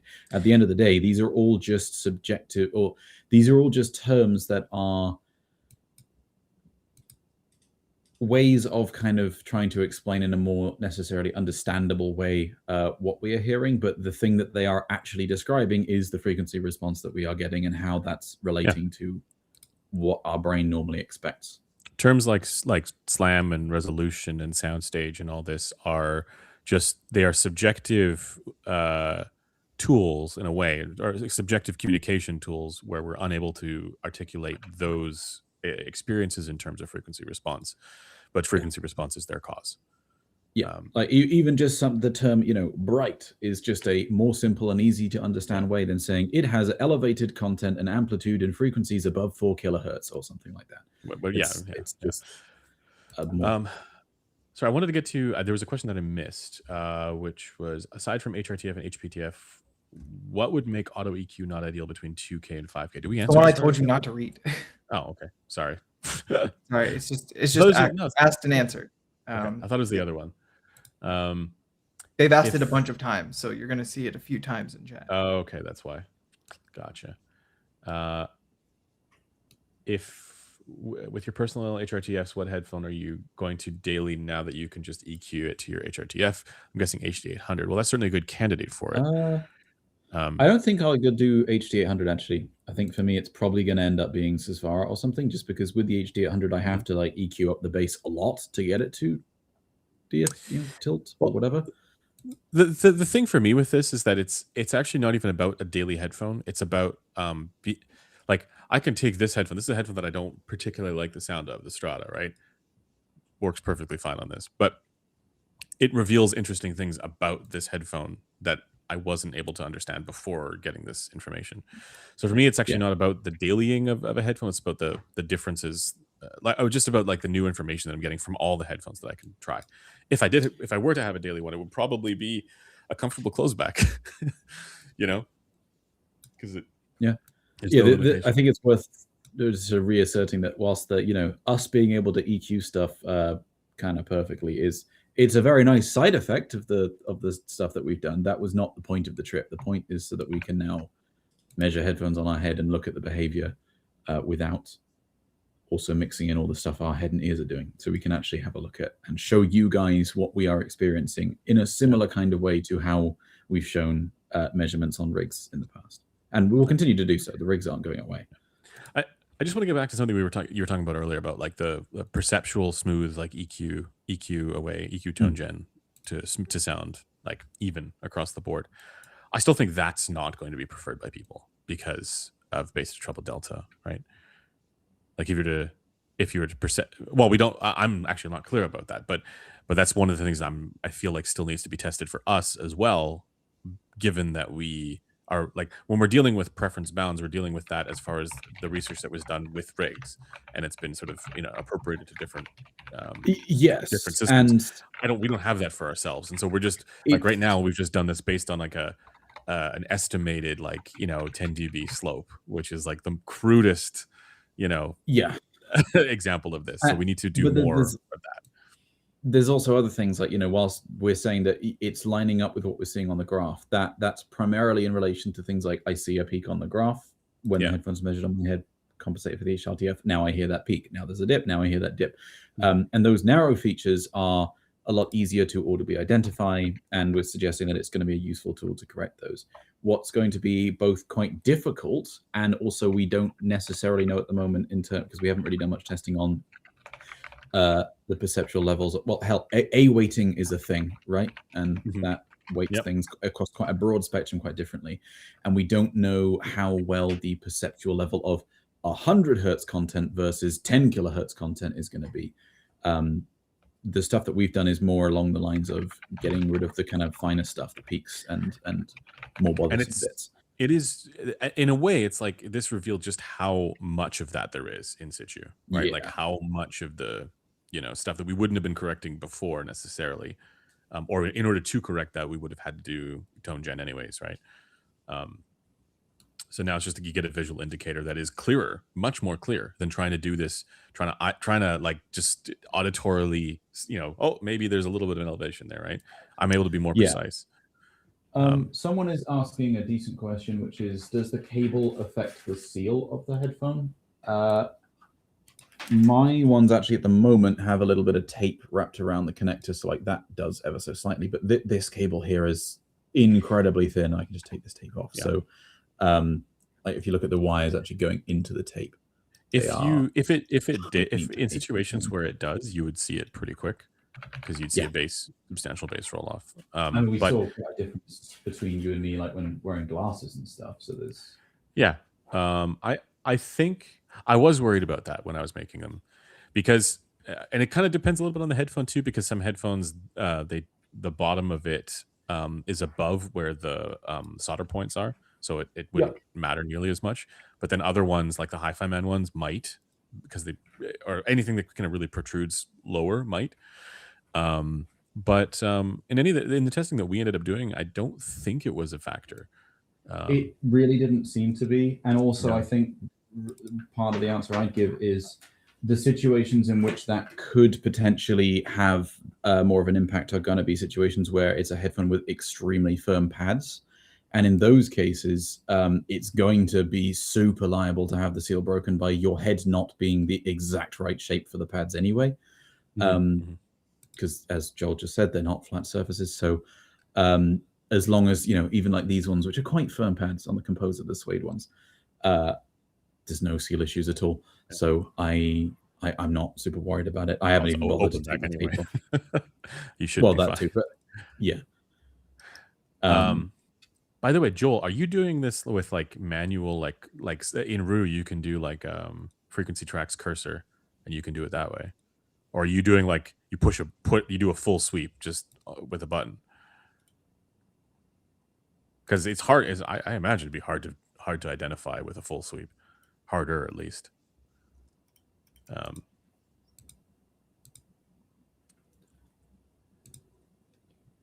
right. Let's do a couple more questions and then we'll call it, yeah? Yeah, sounds good. All right.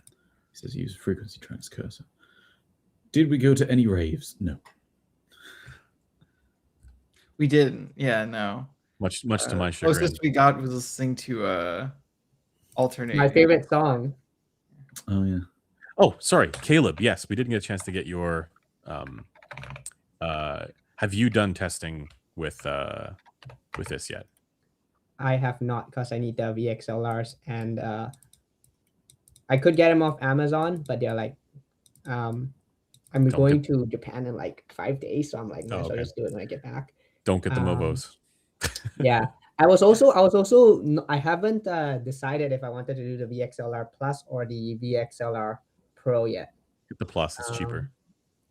The Plus is cheaper, but Golden, you were saying that the Pro had some. It's for balance. Something to do with better noise handling. Yeah, because I've got both here. There's the VXLR Plus and Pro. They both do the same thing. The main difference is that the Pro has a transformer, so it converts the single-ended input from the mic to a balanced output.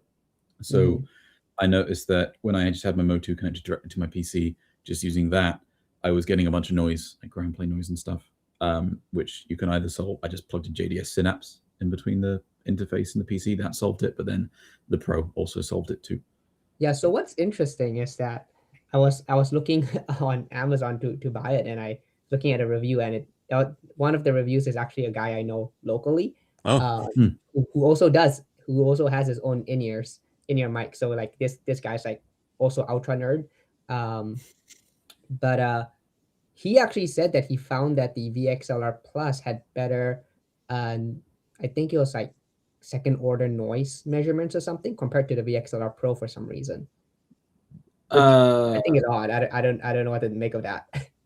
I didn't check the absolute noise levels after fixing the noise issues, because I need to compare now that I've got the Synapse in. But like I don't think that with an in-ear mic anyway, you really give a damn about the noise that's dominant is going to be from the it being in your ear room. Or no, he and that was his conclusion, right? He was like, he's like, I would just say he thought that the Pro would be straight up better, but turns out the VXLR Plus is actually a little bit better in that regard, and it doesn't really matter. So he said, just save your money and grab the VXLR Pluses, which is what I'm probably gonna do. Like I said, I'm just gonna wait until I get back from Japan probably.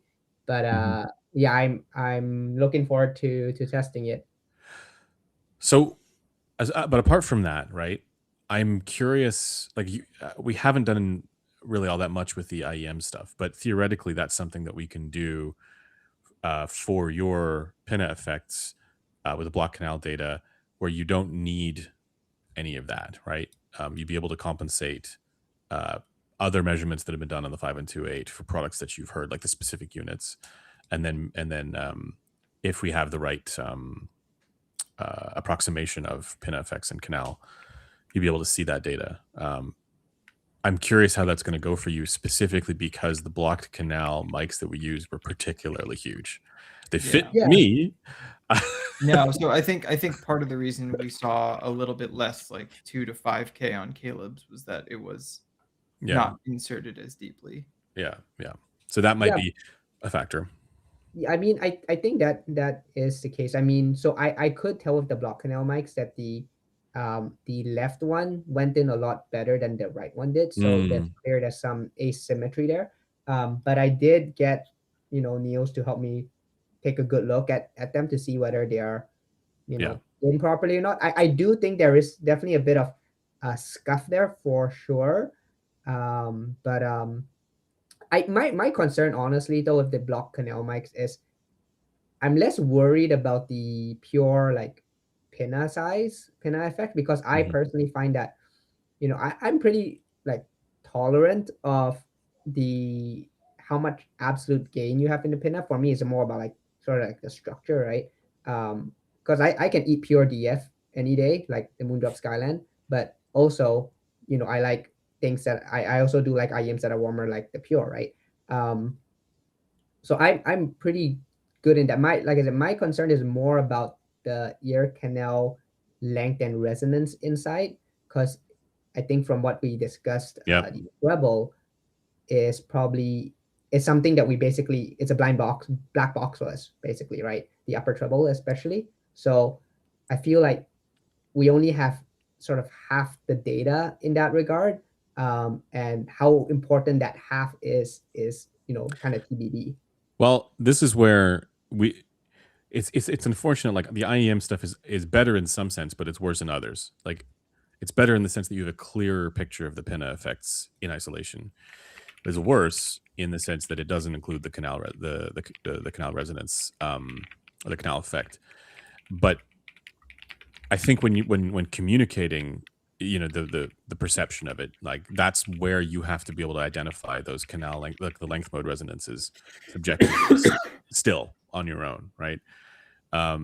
And where things won't line up perceptually with the pinna effects that you have. But my point there is that you kind of have to do this with JM1 anyways, right? Like you have to, if you're going to give your own subjective account of the sound in terms of frequency response, unless you're extremely lucky and get the length mode exactly the same spot that the 5128 does, for the measurements, plus it's also, we're showing a range of it, but you get the idea. You have to, like, those are things that you would end up needing to communicate anyways, based on how you hear it. Yeah, I mean, at the end of the day, like this was very cool. Don't get me wrong. I'm very glad we got all the data, and I'm very excited to actually start diving into it. But from my perspective, as thinking of it from the perspective more as a pure reviewer, right? How I typically do reviews. I think like we discussed, right? In theory, we can do all our reviews without a graph, right? I think a good review should be able to stand on its own, almost without a graph, right? The graph is there purely as a supplemental to give better context and give better understanding, but the experiential part of it would still stand on its own, right? So from that perspective, like I think what we've done here is great, but given some of the gaps that we have, I don't think it fundamentally changes the content I do moving forward, at least. Because to your point, it is very similar to the idea of JM1, where instead of using the population average pinna, I'm just using my own pinna, right? That's really the only swap. So I show. Well, you'd be doing it with both, like So what we're gonna do with that most likely? Yeah, I mean, I'll show both. Yeah, sorry. Do most of the evaluation with JM1, and then as a separate thing, be like, this I may think be closer to how I hear it. However, because your effects look so similar to JM1, I'm not sure it will actually be necessary. But in a way, it's kind of interesting because it's like the purpose is to. I see the purpose of much of this as helping people understand that there's more to frequency response than what the typical graph shows, right? Like to not just think this is this headphone, this is the performance, period. And even if like it's not, I don't see it as being like, putting up red flags and saying doubt the graph, because the graph is a very useful thing, given that the in situ performance is just for ourselves.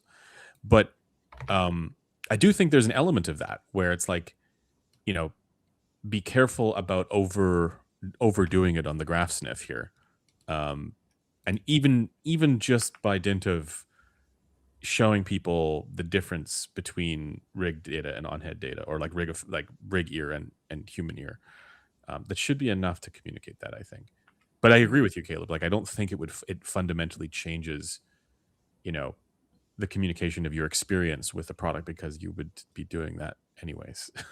Yeah, I think this really, it's funny. We went from grass or 701 to 5128, had a whole change of visualization. Now we're moving to this, and in a way, I did sort of see this. I'm not going to say I saw this coming, but it was a thought in the back of my mind when we went to 5128 that who knows, in the next 2 to 3 years we'll have a new rig, and we'll basically have to kind of not backtrack, but recontextualize a lot of what we were talking about, right? And in a way, it's a bit of a repeat of that. But at the same time, I think that what the fundamental principle that you talked about, that we should not be graph sniffing so hard, is and always should be, I think, number one, right? Like we talk about, it's all graphs are built on multiple layers of error, right? I talk about my 4 horsemen of bad measurements, so to speak, right? It's kind of the idea that there's so many sources of error that I personally, when I look at graphs, I treat it more as I look at the features, I look at the characteristics as a whole, rather than trying to sniff the little like 8.6K 2 decibel minor peak. Like I just smooth it out in my mind. The one thing, so you touched on this a little bit. You mentioned like if a new rig, say Gross comes out with a 4.3 bass system, right? I think we would all want that. It'd be great. That in my mind is yet more reason to push ahead with DF compensation. Like for whether we're talking about human data or rig data or anything like that, if there are new heads and ears that become available or new data, even if we did have the ability to get DRP data for ourselves, right, without being destructive, we would still want to do DF calibration. And I think that's the constant, I think. And so being able to get this data, even though it's not DRP data, and have DF compensation still is kind of the key for me, Yeah, I mean to be clear, I'm not saying moving to calibration was bad or anything. I actually do. I think it was a very welcome change. I think that not it's hard to articulate, but I think the challenge is that people we're so used to looking at raw. And the nice thing about raw is that you could tell pretty immediately because the data was in front of you that, this person rig was a mini DSP versus a 7011 versus a 5128, right? You could tell those features basically, right away if you sort of knew what you were looking at, right? But DF calibration, to your point, it helps people who don't know what they're looking at. The caveat being that it basically just needs to be properly labeled. I think that's really the only caveat I have with or not the caveat, the only concern I have with DF calibration, especially when we're talking about many different types of rigs and different types of calibrations. Well, this is why I really do want there to be a Gross 4.3 bass system, because I think one of the sort of key shifts is the more human-like load conditions for it's not just the 5.28, but the 4.3, so like 5.28 and Super HMS. And so I do feel like if there is some scrungle involved, it's to do with 711. And obviously, the unfortunate side of this is that that's what most rigs are, right? Or they're the clone rigs that you see. Most data is captured on 711 still. And I don't want that to seem like, this idea. There is this idea of like, well, 5.28 is better. It's also worse in some ways too, right? So it's what I do like about DF calibration is that provided that you aren't going to get you're not going to get like really weird homogenization of results due to problems with acoustic impedance, where the data that you're reading is just like not accurate. You can do a lot with DF calibration with different ears. Like it kind of unlocks a lot of the potential in a way that is sort of future proofing for both humans and rigs. And so say in the future we're able to get DRP data, right? Like that'd be sick. Yeah, I mean the issue there, as said earlier, is just that we would have a hard fucking time using that at home because probe we're sticking down at the drum reference point, puncturing the eardrum every time ourselves. Yeah. So yeah, Yeah, because we evaluate a wide variety of headphones, we did kind of have to go open canal. Well, I mean, we have Cameron's mom who can make us heads. You could do it that way. Well, that is probably the answer to that in terms of seeing a more comprehensive picture, and that's something which we'll work on. Someone on a similar note is asking whether apparently they've got the opportunity to go and get blocked canal HRTF measurements for €750. I said, and they asked, is that worth it? If you care about IEMs, yes. if you care about IEMs, yes. For regular headphones, probably no. But then there's also questions about how good the setup they're using to get the HRTF is and various other things. I mean, €750.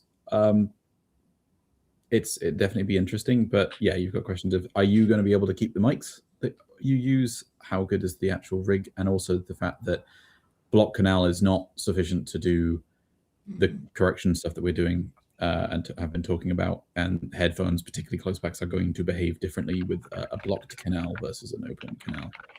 Yeah. Okay. I guess I do also want to say really quick, for that person who's asking if they are able to keep the mics or whatever, or just for anyone who's thinking about making mics, blocked canal is going to be easier, and if you can, you should do it. Even if we chose to do open canal for this, blocked canal is still going to be better than nothing. Yep. And it does give you some window into what's actually going on in your head, even if you don't have an HRTF for it. Aplanino, sorry. With your tone gen thing, did it sound completely peakless, even the wideband ones? So because it didn't include the canal effects, the answer would be, because it didn't include the canal effects, the answer would be no, because there's an elevation at around like 2.5 up to 2.5 kilohertz or something like that just doesn't show up, because it's at the ear canal entrance, not at the eardrum. But because we know that that's what that is, right? If you sort of ignore the canal based features, the answer is yes, right? Like the answer is for anything that would be ear gain related, yes.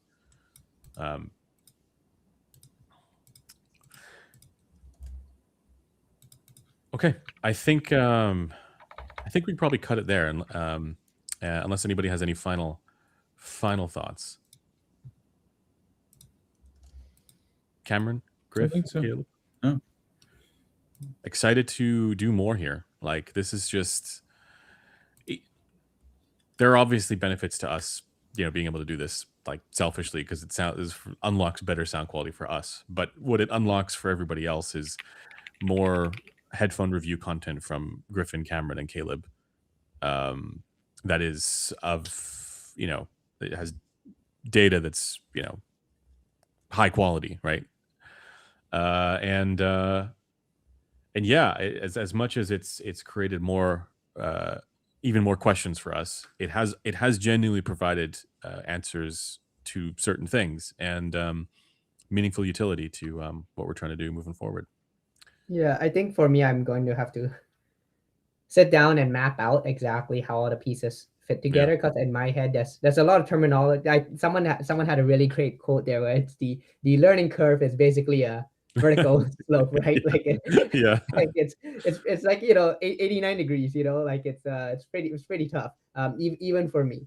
I will say I haven't been quite as in the loop with all the nerdy stuff, so it is a bit of a catch up for me.